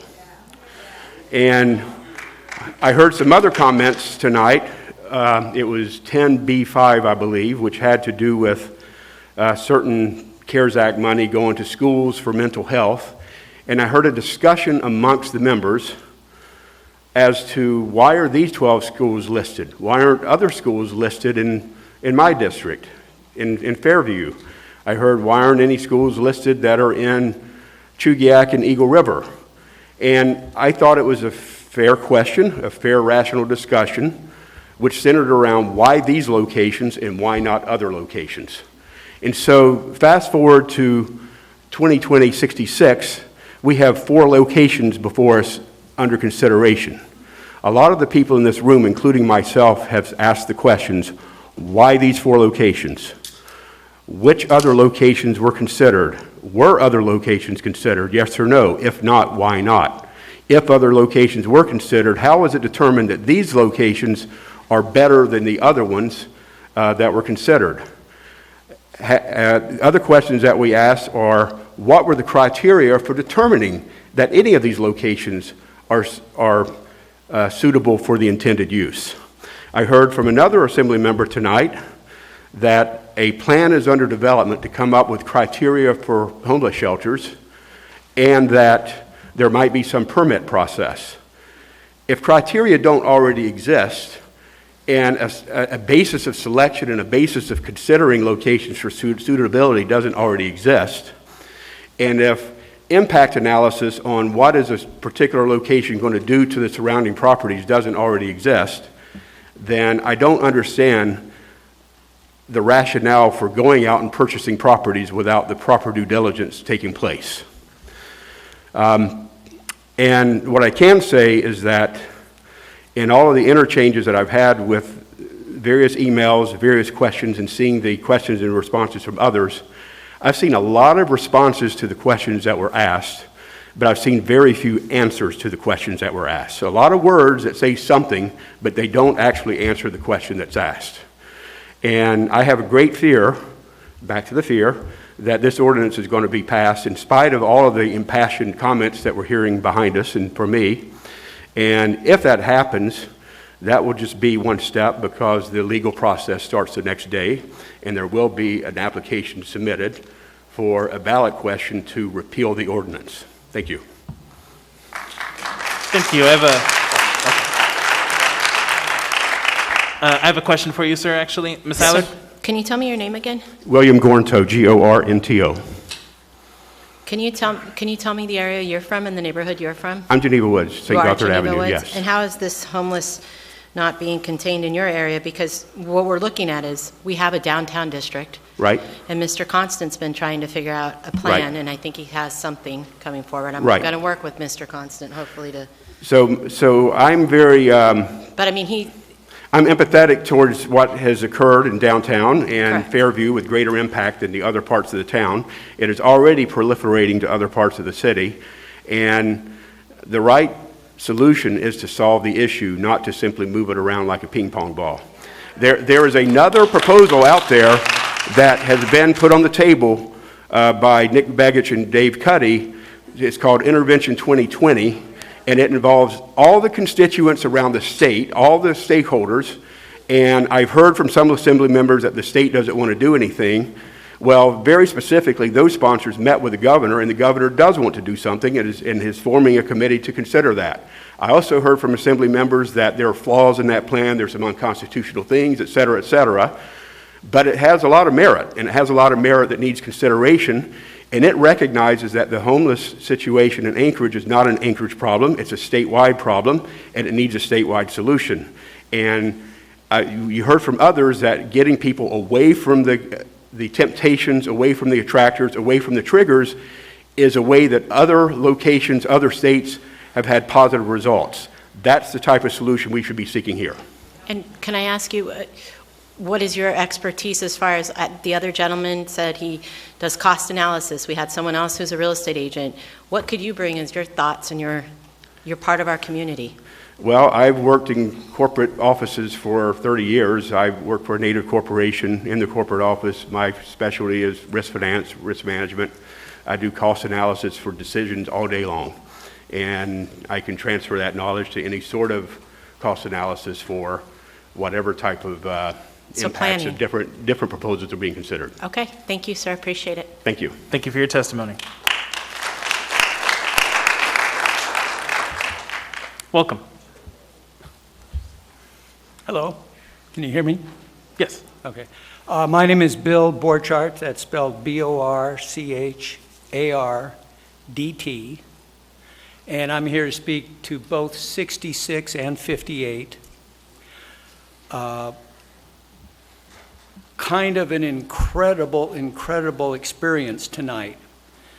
I'm opposed to both of them, of course, but does it register with you people that there are two different groups in the room here? There are approximately 700 people that think this is a really bad idea, and there are you 11 people, or maybe less, that think it's a good idea. And we have to come here tonight on a beautiful summer night and stay here till 12 o'clock. And the rumor is that you still might vote it down.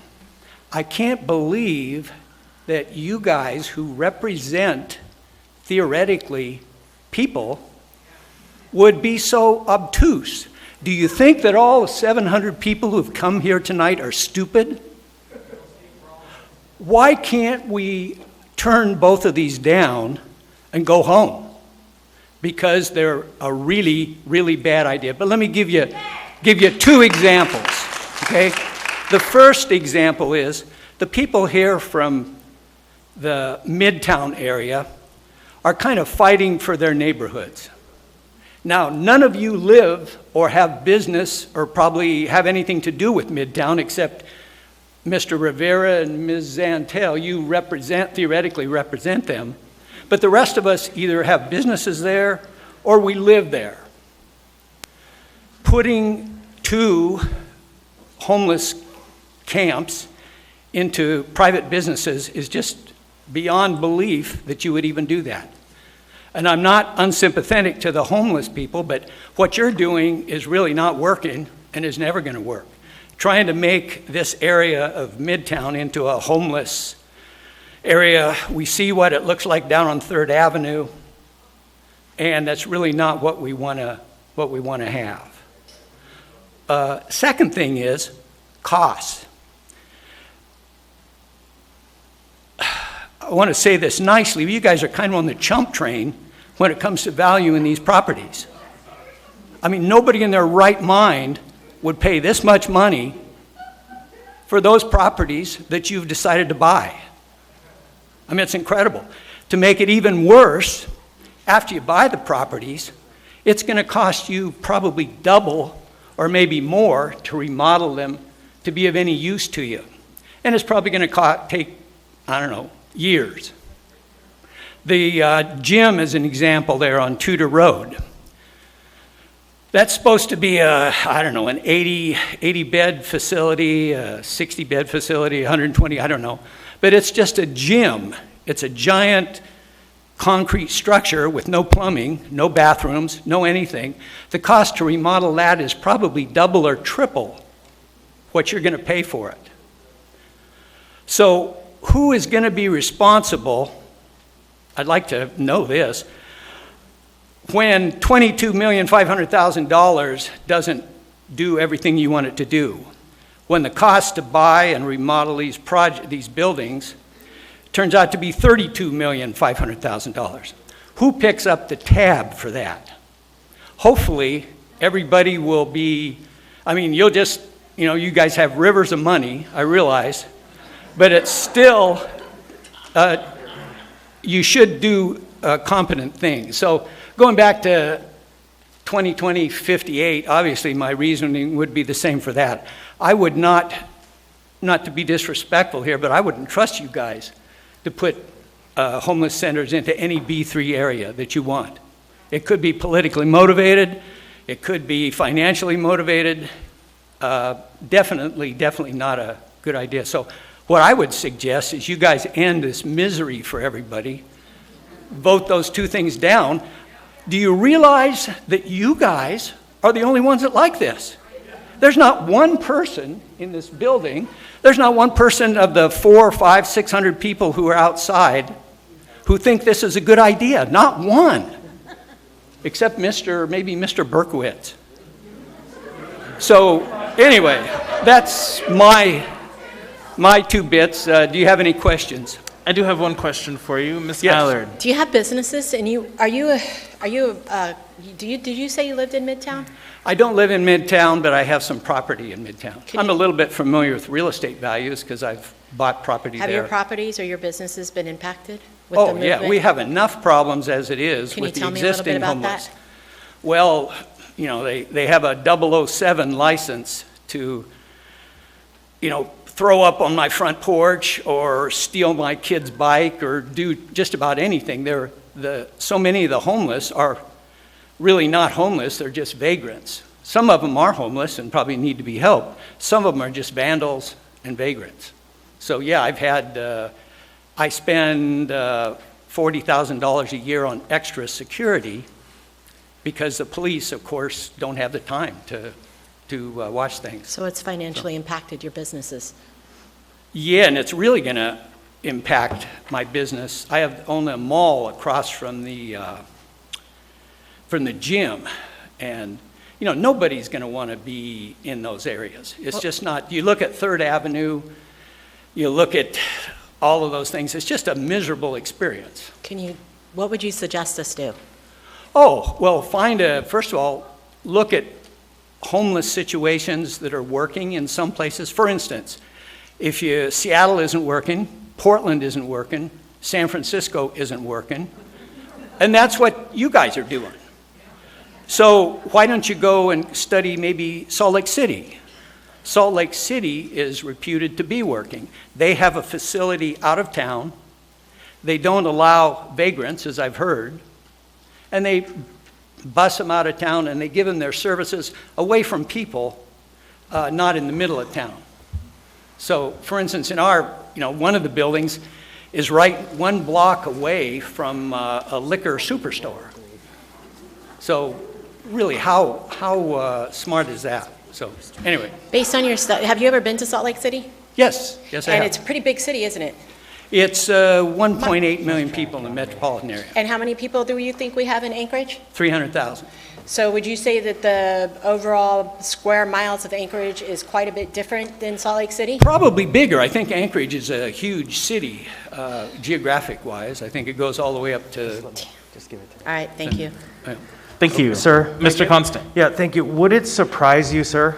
Oh, Would yes. it surprise you to learn that Salt Lake City 4 years ago purchased 4 buildings around their middle ring around their downtown, not within their downtown, but like within a mile or 2 miles of their downtown? They bought 4 buildings and broke down their 1,000-bed unit and made 4 200-bed. Would that surprise you?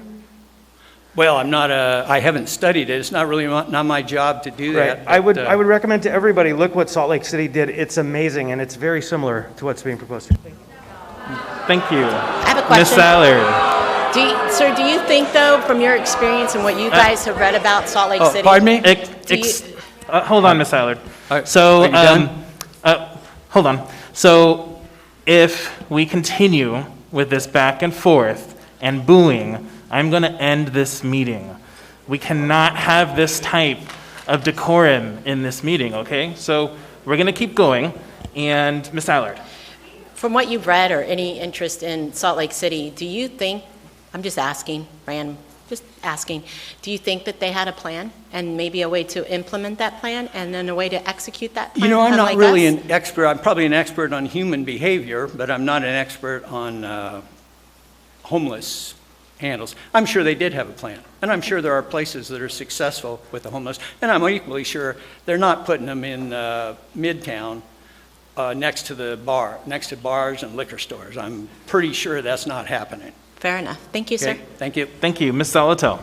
Yes, thank you, Mr. Chair. Do we have any intention to intersperse the in-person testimony with those who are waiting for phone? Because I do know that some people have asked to testify by phone as an accommodation for not being able to be here tonight. So I just wanted to raise that as an issue for you to think about. Thank you. Thank you for the reminder. If we do not get through phone testimony today, whether interspersed, we'll do that in a future meeting. But thank you for that reminder. Welcome. I'll start right out by violating a rule. My name is Rosalie Nadeau. I don't have a job, I'm retired, but I spent 25 years being the director, CEO of Aquila. It isn't just Aquila House, it is a lot more. Sorry to interrupt, are you testifying on one or both items? Both. Thank you. One of the things that I had to do, I went there in '92, and we had one building. When I started, there were 60 people in that building. Today, due to funding cuts, et cetera, there are 16 people treated in that same building. That's the old Aquila House building.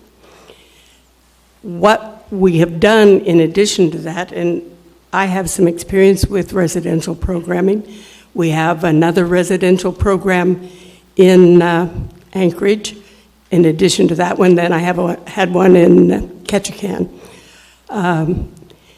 have halfway houses, not halfway houses, transitional houses in 3 different communities or neighborhoods in this. One of the gentlemen who talked about living in Heather Mesa, he probably doesn't even know that one of Aquila's transitional housing units is in Heather Meadows, which I take as testimony to the fact that we run the things so that crime doesn't happen. In the 25 years I was there was never one time that the police ever came to us and said, we're after Joey Jones, he just did that or he did that. That never happened. We never had a single report of any kind of crime happen by the people who were in treatment. Now, my concern, I did lots of zoning things when I'm setting up 2 residential programs, and because we did some changes at Aquila, it took additional zoning issues. The new one, it's not new anymore, but the newer one also took zoning issues. You fought through those. The transitional housing units in 3 different areas in the state, there was a reason I did that, because I felt it was important to make their transitional living appear as normal as possible. And having a little apartment in which you and a roommate, or sometimes 2 if it were a 3-bedroom place, lived was much more normal than having a big congregate place, because immediately neighborhoods get frightened by the view of that. Now, I think neighborhoods have a right to be concerned until the plans for how they will be run materialize. When I just hear a flop house, which is what the testimony here has sounded like. Now, I don't believe that's what's planned, but because there is not a great deal of planning out there for the public to look at, I think that to save yourself heartaches and to make the community more comfortable, regardless of where you buy the property, you'll run into zoning issues. You just will. But regardless of where it is, what you need to do is have a plan for how you're going to get people in there, assess them. Great deal of mental illness happens in the homeless community. At Aquila House, about 93% of our population was duly diagnosed. And in terms of problems, drugs versus alcohol, count me as somebody who sees alcohol as a much greater problem. I can deal with detoxing somebody who is on a drug. I don't care what that drug is. If I tried to do that with somebody who's alcoholic, he's going to die on me. We have 1 detox place in this city. 1. And we used to have more, but we don't. And so we have to get people into detox, which means you're going to wait before you can bring them into your treatment program. The same thing will happen with wherever you're looking at doing or what you're looking at doing. But don't plan just a place to house homeless people who can then wander off and do whatever they want during the day. That just is not going to work for them. It's not going to work for neighborhoods. So have a management plan in place so that people can look at that management plan. Doesn't mean they're going to like it. You're going to have people who are afraid of that population, and they're not going to like any management plan. That's just the reality. Every one of us would love to see homeless people just go away. I just read something, I think today, it may have been yesterday, that says 40% of the homeless population is Alaska Native or Indian. And the population in Anchorage of that particular group is 13%. So of that homeless group that don't have a residency here, you have that kind of thing. My recommendation is that the Assembly contact the Native organizations and ask them what kind of help they can provide. Because they've got half of the problem or close to it. Now, I can tell you that villages will ban somebody who's creating a problem in the village, primarily because of their drinking or drug use. Your time is up, but I have a question for you. Ms. Aller. And they ship them in. So when you obviously have very well knowledge, more than I could have possibly had with the management of, you manage rehab facilities is what you're saying? Did I understand you correctly? So when you guys, let's say we're working at it, right? So we got these buildings and we're trying to implement so we can have a rehab. How long does it take to put something like that together? And do you think we're putting the cart before the horse? Should we try to implement, try to get a plan together, lay everything out, and then move? Like, I just want to know your expertise. I would say get your building. Okay.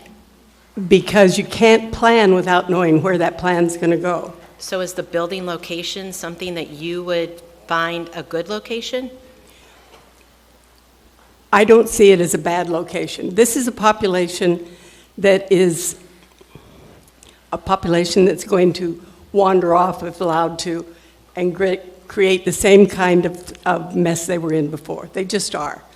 So you have to have a building that provides some recreational area. It doesn't have to be a lot, but a big meeting room where you can pull people together and talk, and they can talk to one another. If you're going to have homeless men and women, you have to have a way of separating who is where. And there are a lot of things that go with it. And frankly, I would be willing to, since I'm not working anymore, I would be willing to assist with that kind of thing. But I can tell you, you can't put this population in a building with you can't just kick them out because they're bad, because that's where they want. It wouldn't take very long for a lot of them to figure out, okay, I can sleep here, but if I misbehave, they're just going to kick me out the door. So you have to have plans that are broader than that. You have to have an idea. And I will guarantee that at least half, if not more, of those homeless people you have an addiction problem. And by the way, it is defined as an illness by all the medical professionals around. And they have a mental health issue. This state has absolutely abysmal mental health positions. And I've been 25 years there, but I also was the founding director of Clare House, which is a homeless shelter for women with children. So since 1982, that's when I was hired, and we opened the doors the first month of 83, I've been involved in working in programs for homeless people and or people who are both homeless and have addiction problems, as well as mental health problems. Thank you. Thank you for your testimony. All right, so at this point, what I'm going to do to allow folks who have signed up to testify over the phone, I am going to do 3 people over the phone, 3 people in person, and that should get us through a good chunk of this list for folks over the phone. So let's go ahead and start with Mr. Kevin Tritt.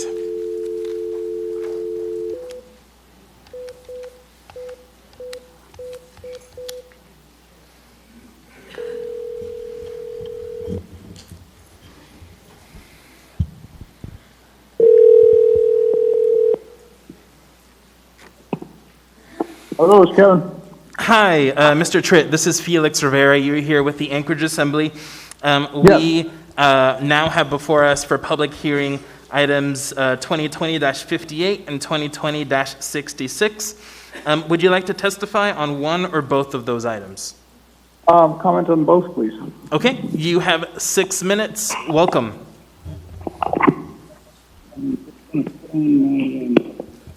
Go ahead, sir.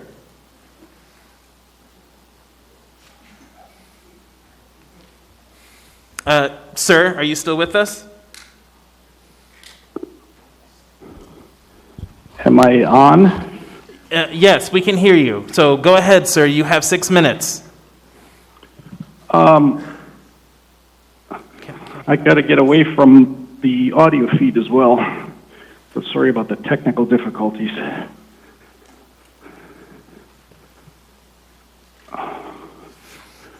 Okay. All right. I have like to say that this evening that I'm representing myself and my family. My wife, Robin Levine, her father, Norman, and our children. We recently moved into a college village because it is a wonderful neighborhood. They can't hear me? Yes, sir, we can hear you. Sorry, my daughter's commenting on the feed, which is delayed. Yeah, sir, so it is delayed. So if you want to go ahead and just turn off the other feed, I understand. that will help. So, College Village is a really wonderful neighborhood. However, we're less than a half a mile from the proposed rehab facility at the Golden Lion. We've also been immediately impacted by the recently abated encampment at Jacobson Park at 36th and McInnes. It's not like 200 yards from our house. And I strongly support my neighbors' desires to maintain and protect the qualities of our neighborhood that we ourselves have come to love. But our family's values do not allow us to stand in the way of a much needed and frankly potentially good idea simply because we imagine that it may raise other issues that may need to be addressed. We are frustrated by the frequent opposition raised to our community's attempts to address the incredibly challenging issue of homelessness and economic disparity. The homeless are often directly blamed for the vagrancy, crime, alcohol, and drug issues in our community rather than viewed as the tragic and comorbid consequences of a failed system that we are socially and morally obligated to address. Considering that we recently bought our home and plan on staying here for a very long time, the thought that property values and corresponding taxes might actually go down in the short term in exchange for addressing some of the huge and historically unaddressed maladies of our broader community does not dissuade us. In fact, it might be considered a fair exchange. If done right, the impact to our neighborhood can be minimal. We appreciate and understand that those who are closest will likely have the greatest concerns, and other neighborhoods may differ. However, we also believe that if the municipality wishes to alter the public's opportunities for input, then they should anticipate likely concerns and provide a specific way to address those concerns. As such, we request that from the Assembly, that this ordinance be amended or some formal mechanism be provided that ensures that both a process and funding is implemented to anticipate and mitigate those potential impacts. We believe that we all need to look at the big picture and address these long overdue issues as we can and as a community. Now, that was my prepared comments, and I think I have a few minutes left. One of the things that I wanted to comment after listening to testimony tonight was that it seems like there's frequently these references to all of the horrible impacts that currently exist and have been getting worse within our community related to this issue of homelessness. And it's really complicated because you do not have a single source. It is, like I said, this comorbid consequence because we're not addressing the broader issues. But from the arguments that I've heard, I keep hearing that we don't want to do anything because that will make it worse. And it just doesn't make sense to me. I think it's time for us to take some action, yet I totally agree with the people who have said this process does not seem transparent and that it does not seem like it will address the immediate issues. I want to trust that my government is going to do something that is thoughtful and deliberative and that serves all of our interests, but transparency is required for that. And at the same time, I recognize that we have an urgency. We may have funding available. I don't even know the details. I haven't heard the details of how this is supposed to work or why it's supposed to work the way it's being proposed. I think that's a failure of communication, and a major one at that. So I would like to hear some of those answers in the immediate future. I suspect that this issue will go on further because there is more public comment to be taken. And I encourage the Assembly to figure out a way to make that communication clear to the public so that we can better get behind and support actions that are going to be proactive, moving forward, and addressing the homeless situation. Thank you. Thank you for your testimony. Next, we have Miss Natalie Nelson.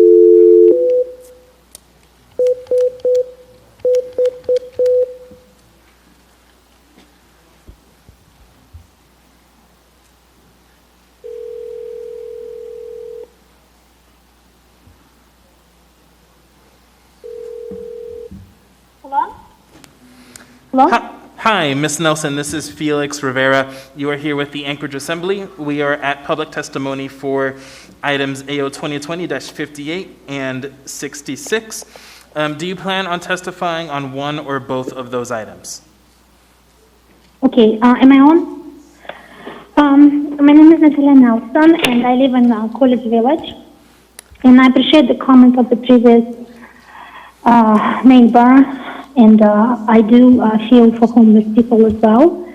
And listening to your sessions very attentively, would like to compliment Ms. Allard for your thoughtfulness and curiosity and willingness to listen.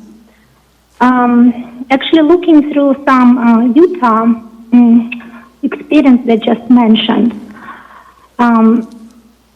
Reuters reported this year in January one national model Utah struggles with homelessness. So I would like our respected assembly members to look into it more closely. I'm here to take all my 6 minutes, and like majority of my neighbors, I'm opposing on the solution. On a short-term solution. I'm not opposing on a long-term, thoughtful process that we all have to go through and figure out how to solve it. Like I mentioned, I live in College Village, and I submitted with my testimony the map. I would like to include it in public record. It's a simple map showing the proximity of schools and like you know, a picture worth 1,000 words. So I would like actually members to get familiar with this map and not just do the talk, but walk the walk. You can actually walk from the circle library and just walk through our neighborhood and see how close it is. Not just to preschool and Catholic and Jewish museum, but also major Rogers Park Elementary School. And I see kids walking in the neighborhood in the morning and in the afternoon, not anymore with pandemic, but when I used to drive to work, and I see them all the time, kids walking alone in the neighborhood to the school, and just putting these facilities in such a close proximity, we just taking one issue and creating it even worse.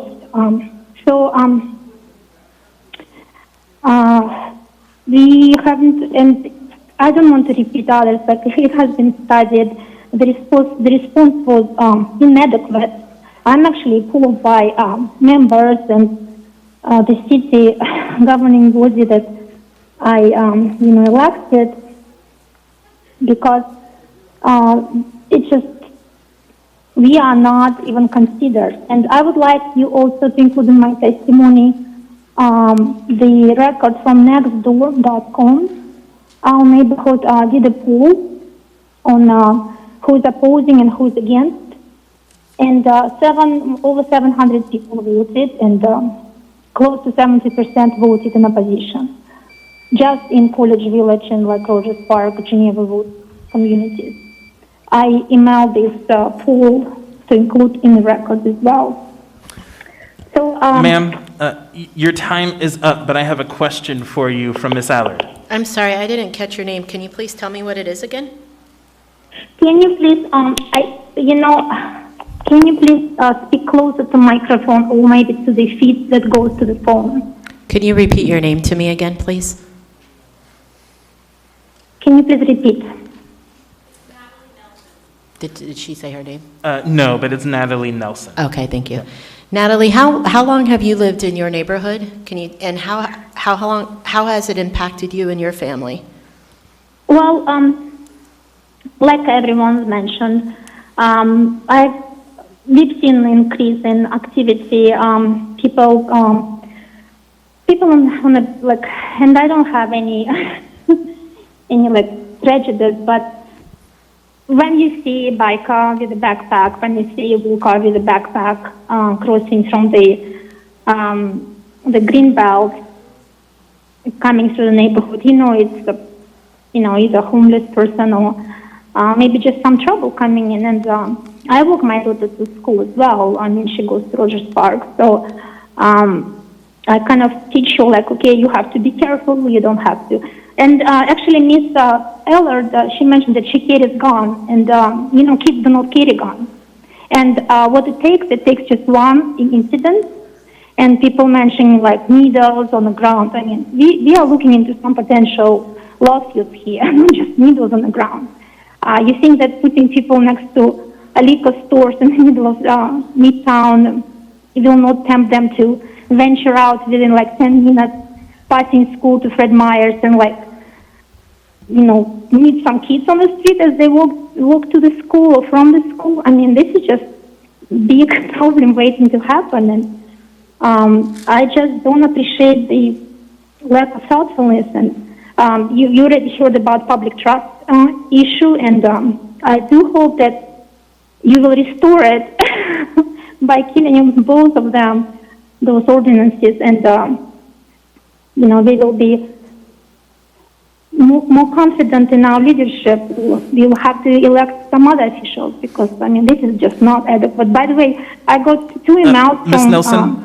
Nelson, thank you so much for your testimony and for participating today. I'm going to move on to the next testifier. And so next we have Ms. Corrine O'Neill.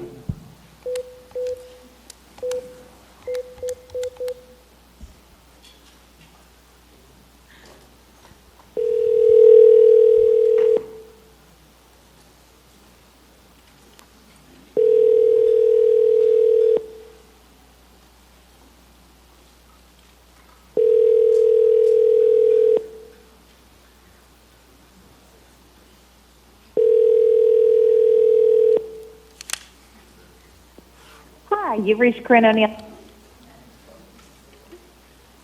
Okay, so that is our first 3 on phone testimony. We'll go ahead and go back to in person. Welcome. Hi. First of all, I want to thank you, Mr. Chair, Mr. Rivera. I also want to thank Mr. Constant. Because he has given us more information in his one outburst than the entire 2 ordinances have in total. So, maybe you should have done that before all this started. My name is Scott Anderson. I've been in Anchorage for over 40 years. Sorry, you're testifying on one or both? I am testifying on both. Thank you. On 58, it's interesting, I read it, and nobody's talked about the actual language of this, or not much. Lines 20 through 22 say that the Sullivan the replacement need is immediate and warrants expedited actions. But, I'm sorry, he's gone. Under our own mayor's emergency actions, we can't congregate en masse. The Sullivan can't be used for the functions which it is supposed to. So why can't we use it as housing? The other part that's really interesting is that it talks about Title 21, and it should go to the Planning and Zoning Committee. But because PLI is not available, it is, but because it's not available according to this, and Title 21 would take so long, evidently, it's not specifically called out, but evidently would take so long to change existing zoning to PLI, we just have to do something else. The other thing it says about PLI is that it's subject to a conditional use permit. So you go to the second page of 58, and Section 2 says, notwithstanding anything else that the government did in Title 21, including the rewrites, this ordinance shall not require review from the Planning and Zoning Commission, and not a word about a conditional use permit. So, we talked to our assembly people. One of my assembly people is Meg Zalatel.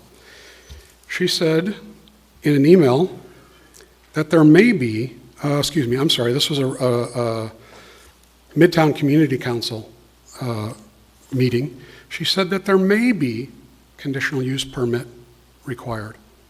We don't know. We're not going to plan that. That's crazy. Title 21 says there should be. Why can't you guys abide by your own rules? Why do the rest of us have to, but you don't? Nobody's dying. How many COVID cases are there in the homeless population? 0. There are 0 cases of COVID. So, you want to take zoning that exists, that has been rewritten, that has been relatively effective for the city, and you want to flush it down the toilet. You say that other places do it. Other places have zoning that encourages multi-use like this. Mr. Weddleton says that Boston's Pine Street has $1 million condos going up next to a 500-person homeless shelter. That's great. But you haven't proven to us that you can do that. Where are there $1 million condos in Anchorage going up? Does anybody know? Downtown, on railroad land. Mr. Constant doesn't want them down there. Understandably, absolutely. Your constituents don't want them down there. Your businesses don't want them down there. But if you don't have a plan and you can't prove to the rest of the population of Anchorage, the nearly 300,000 people that you're going to affect, why should we believe you? Why should we believe that you can make this work when you haven't for 30 years? Meg also mentions in a meeting that Felix was at also, and John Weddleton, at the Midtown Community Council, that all commercial or residential developments have a well-established process, which includes the requirement for a formal presentation to all community councils. It includes conditional use permits. You're bypassing all of that. Nobody said why you have to bypass that, except that it's an emergency. It's not an emergency. You had these plans in play for over a year, and you've been trying to figure out a time when you can slip it past everybody. And if you don't think that's what everybody else in Anchorage thinks, you're not listening. Do we have to treat homelessness? Do we have to treat addiction? Or, as Meg says, substance misuse. I'm not sure how you correctly use heroin. I'm not sure how you correctly use meth. I'm not sure how you correctly use spice. But let's say substance misuse. We have to treat that. That's absolutely true. We have to give them a realistic chance for recovery. Shoving zoning changes through in essentially the dead of summer when no one knew about it until less than 3 weeks ago, or about 3 weeks ago, is really slimy. And everybody that's involved is going to be running for office. I'm assuming, Mr. Mayor, I'm assuming, Mr. Chair, that you're going to be running for further office. Everybody's going to remember what happens with these two ordinances. Everybody here is, the hundreds of people outside are, the people watching are, and you know what? You've enraged people so that they're going to be involved in the future. As far as 66, Again, this is an emergency. We have to buy these buildings because it's an emergency. Except that, again, back to the Midtown Community Council, it's funny how these things pop back up. This was discussed a year ago to purchase the old Alaska Club building. This isn't an emergency. You waited until you found a time when you could get it past us, when you didn't think we were watching, when you didn't think we were listening. Thank you, when sir. you didn't think we would come out and talk to you. Your time is up, but I have a question for you. Ms. Allard? Hi, Mr. Anderson. So I actually have a couple questions for you. You said that from what we know, and we had somebody up here that's an expert and runs some of the facilities and said that she isn't aware of any homeless having any sort of COVID. So she told us there were 0 cases. So in your opinion, would you constitute that we have an emergency with our homeless that would make us want to have to purchase these properties? Well, 0 cases, 0 deaths. That doesn't sound like an emergency. It also doesn't sound like there's a housing emergency. If the Sullivan can't be used, Mr. Mayor, I'm sorry, you wrote the rules, the emergency rules, that say we can't congregate in large groups. We have to social distance here. We have to use masks. Yet the people that don't do that have 0 COVID cases. They're housed fully in the Sullivan Arena. Ben Boki was closed because of sex, drug use, alcohol, and damage, from what I've heard. Why is none of this exposed? Why is none of this talked about? Thank you, Mr. Anderson. Thank you for your testimony.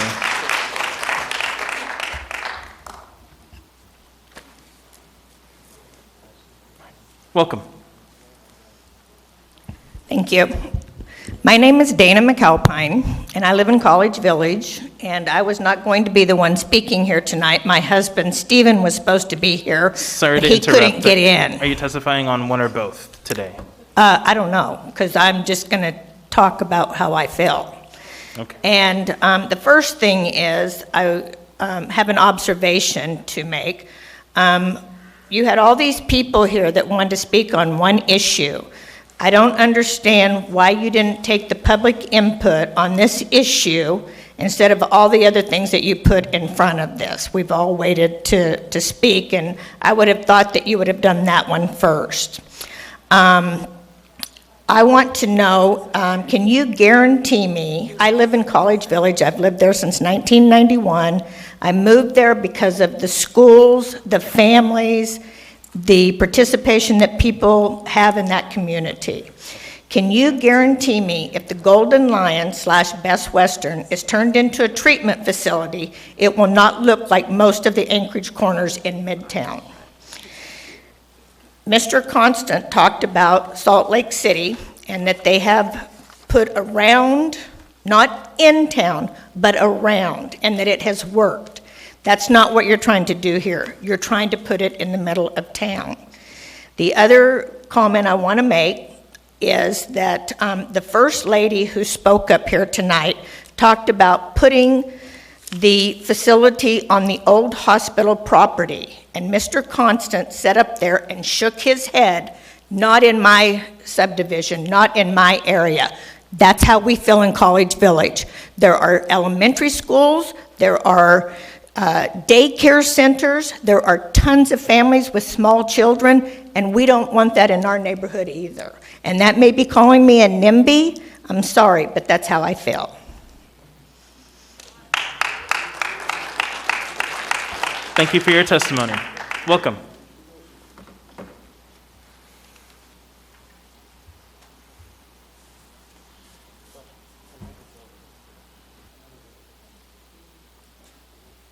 I brought a few notes, just kidding. My name is Dave Morgan. I live on Stanford. I'll give you the exact address if you want it. I'm speaking on both issues. And I'd appreciate if I was, I can't see that far because I work trifocals, so if you could just raise your hand when I'm down to my last minute, I'll stop immediately, just like my old debate coach in college used to do. I'm, basically my background is I have an undergraduate degree in economics and accounting and a graduate degree in health economics. I worked 14 years for South Central as a reimbursement director and also in their financial planning, 5 years at Providence Hospital as their patient accounts director and ops, and 4.5 years for Eastern Aleutian Tribes, running their 5 clinics, including behavioral health, mental health, processing, and case managers reported to me in King Cove, Sandpoint, Akutan, Coal Bay, and then we picked up the contract for Whittier when the road was completed.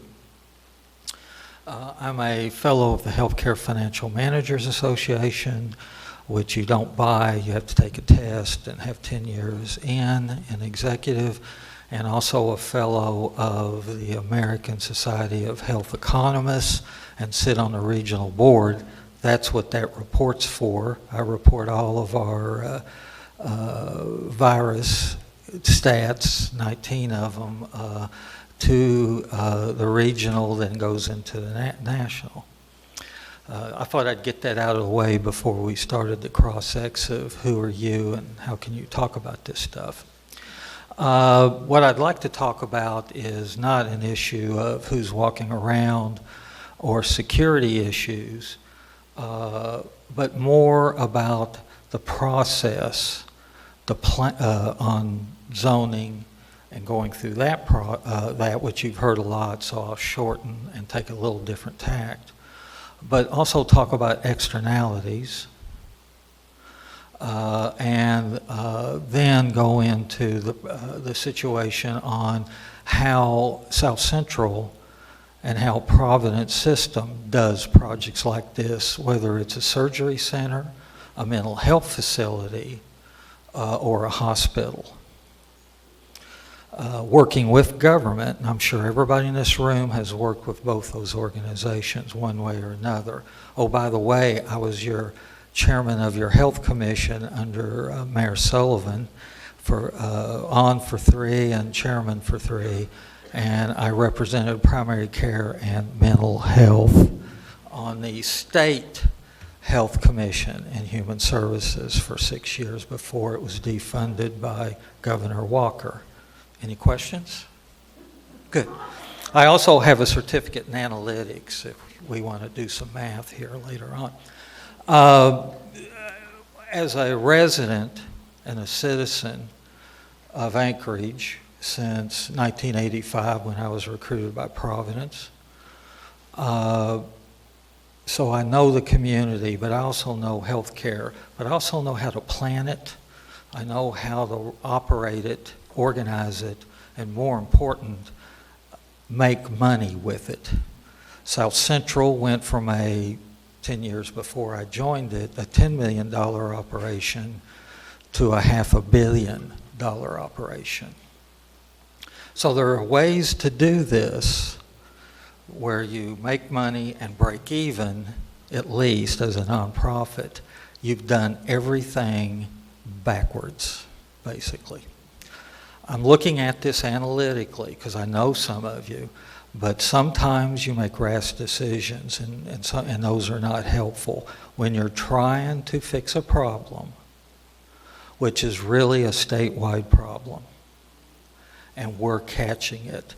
Now, as President Gottlieb would say, you can either stand around and boo-hoo, or you can use the process and work the process to fix the problem. To me, it's not about where this stuff is. By the way, I've been to Utah, and where those facilities are not in necessarily residential neighborhoods per se, but they're more in areas that you don't have a lot of high impact housing. But that's for another day. I'll send the study doing the evaluation to you. As you can see, I really like graphs. I got 1 minute. So basically, you need to work with, and it's been mentioned, up the street from where you want to do it, you have the Alaska Native Trust Health Authority. They have a hospital. They They have an outpatient. They have all the facilities. You have South Central that also works with a detox and gets $6 million a year from HHS, who will take anybody if you're referred to by a doc.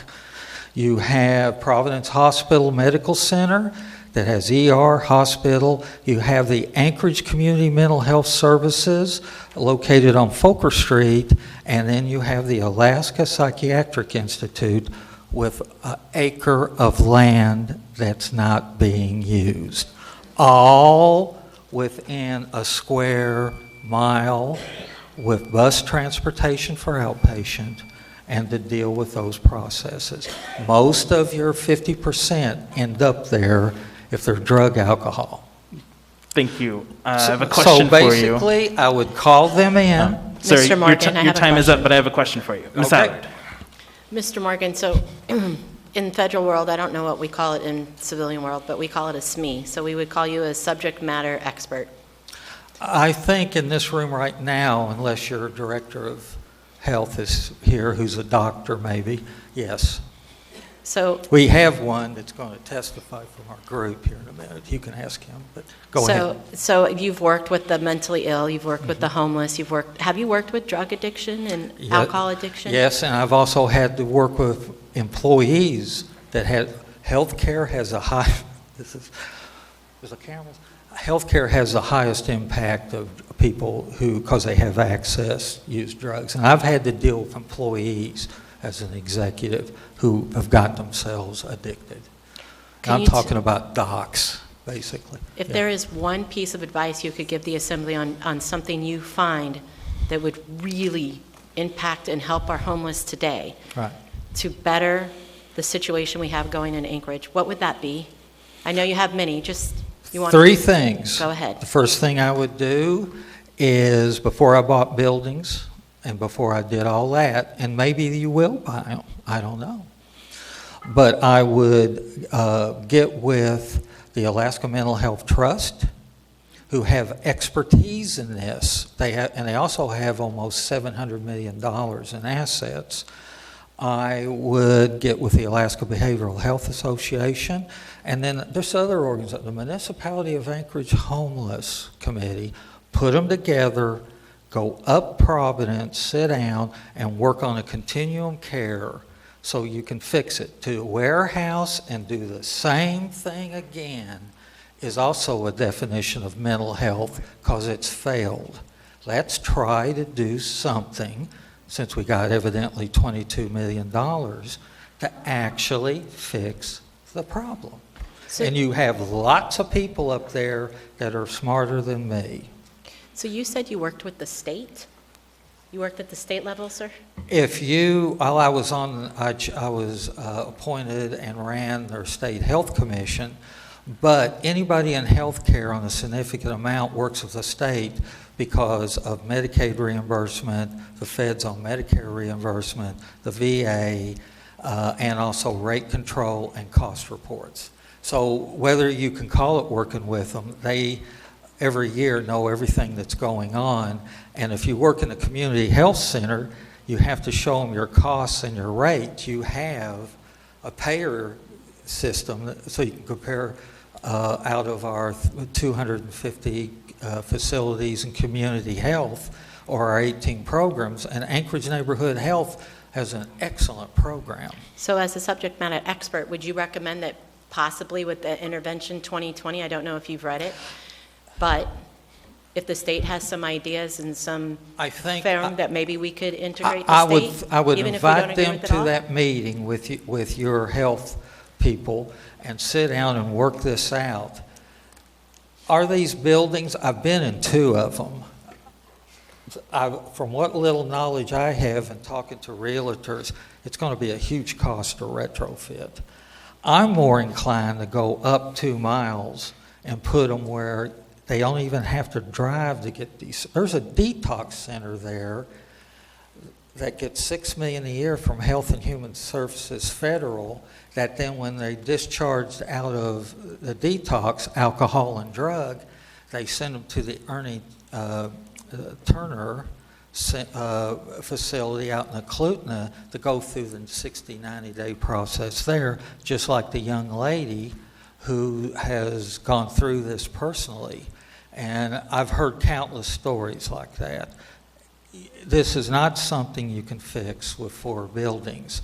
It's something you have to fix with a program, people, money. You heard the person say a lot of stuff's not here anymore because there isn't any more money.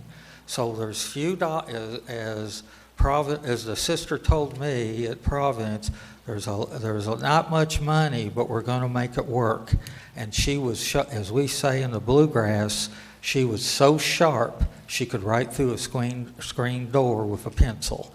So I'm just telling you, don't make the same mistake. To me, it's not about these other problems you're hearing. Property values, people wandering around, that is probably a problem. Thank you, I'm Mr. looking Morgan. at the system to get this fixed. Thank you. Thank you. Thank you for Anything your testimony. else? No more questions? Good.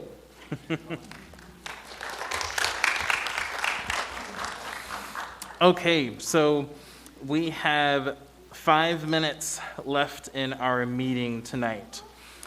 So I want to thank everyone who came out to testify. Move to extend. Is there a second for that? Second. And do you have a specific time? Midnight. That's our legal maximum, folks. Okay. So is there any discussion on that? Okay, seeing no discussion, and just as a reminder to the body, Ms. Zalatel? Thank you. Even if we extend to midnight, we won't get through all of the public comment on this. So I just wanted to point that out because I mean, you can always double check my math, but we have a bunch on the phone. And so even if you're here and we try to move through the public comment, it doesn't mean we'll get to you. Just want to be really clear about that. Thank you. Mr. Weddleton? And as far as that goes, I checked with the attorney for the 2 marijuana licenses at the end, and she understands if we can't get to that this evening. Thank you. Ms. Allard? Can you just explain to me a little bit of the process? So if we go ahead and, let's say we adjourn tonight at 11. Mm-hmm. It's late. Everybody here wants to testify. Is it unable for any of them to testify at a later date? Or Yeah. can you, So basically what will happen is... unless you call a meeting tomorrow and we vote, and then they're not going to be able to come out and say what they want? So what will happen is tomorrow there will be a special meeting at 5 p.m. Continued, excuse me. Yes, a continued meeting at 5 p.m. For us to finish up both these 2 items and the testimony, if we actually get through testimony, and all the remainder of the items, some of which are timely and cannot wait until July 28th. So the motion we have before us is to whether to extend to midnight. As Ms. Zalatel has stated, we're not going to get through everyone. So if we decide to extend to midnight, we'll get through as many as we can, and then we'll be back here tomorrow to do this again. So technically, they can all come back tomorrow at 5 o'clock and testify again? Or testify for the first time? Yes. I'm sorry. Yep. Okay. And I guess just to be super clear, so the intent is, before we're done tonight, depending on if we go to midnight or not, to change the order of the day for us to take up all of the other items that are not these 2 items, and take those up at the 5 to 6 hour, and then at 6 o'clock is when we will start the testimony on these 2 items again. Because those other items do need to get done, and I don't want to keep delaying them. So with that, we're going to go ahead and take the vote on whether to extend to midnight. And just as a reminder, this is a vote that does require a supermajority, so 8 votes in favor. Yes.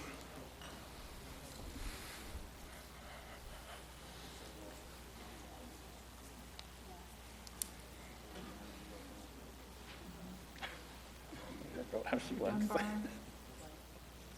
Mr. Dunbar.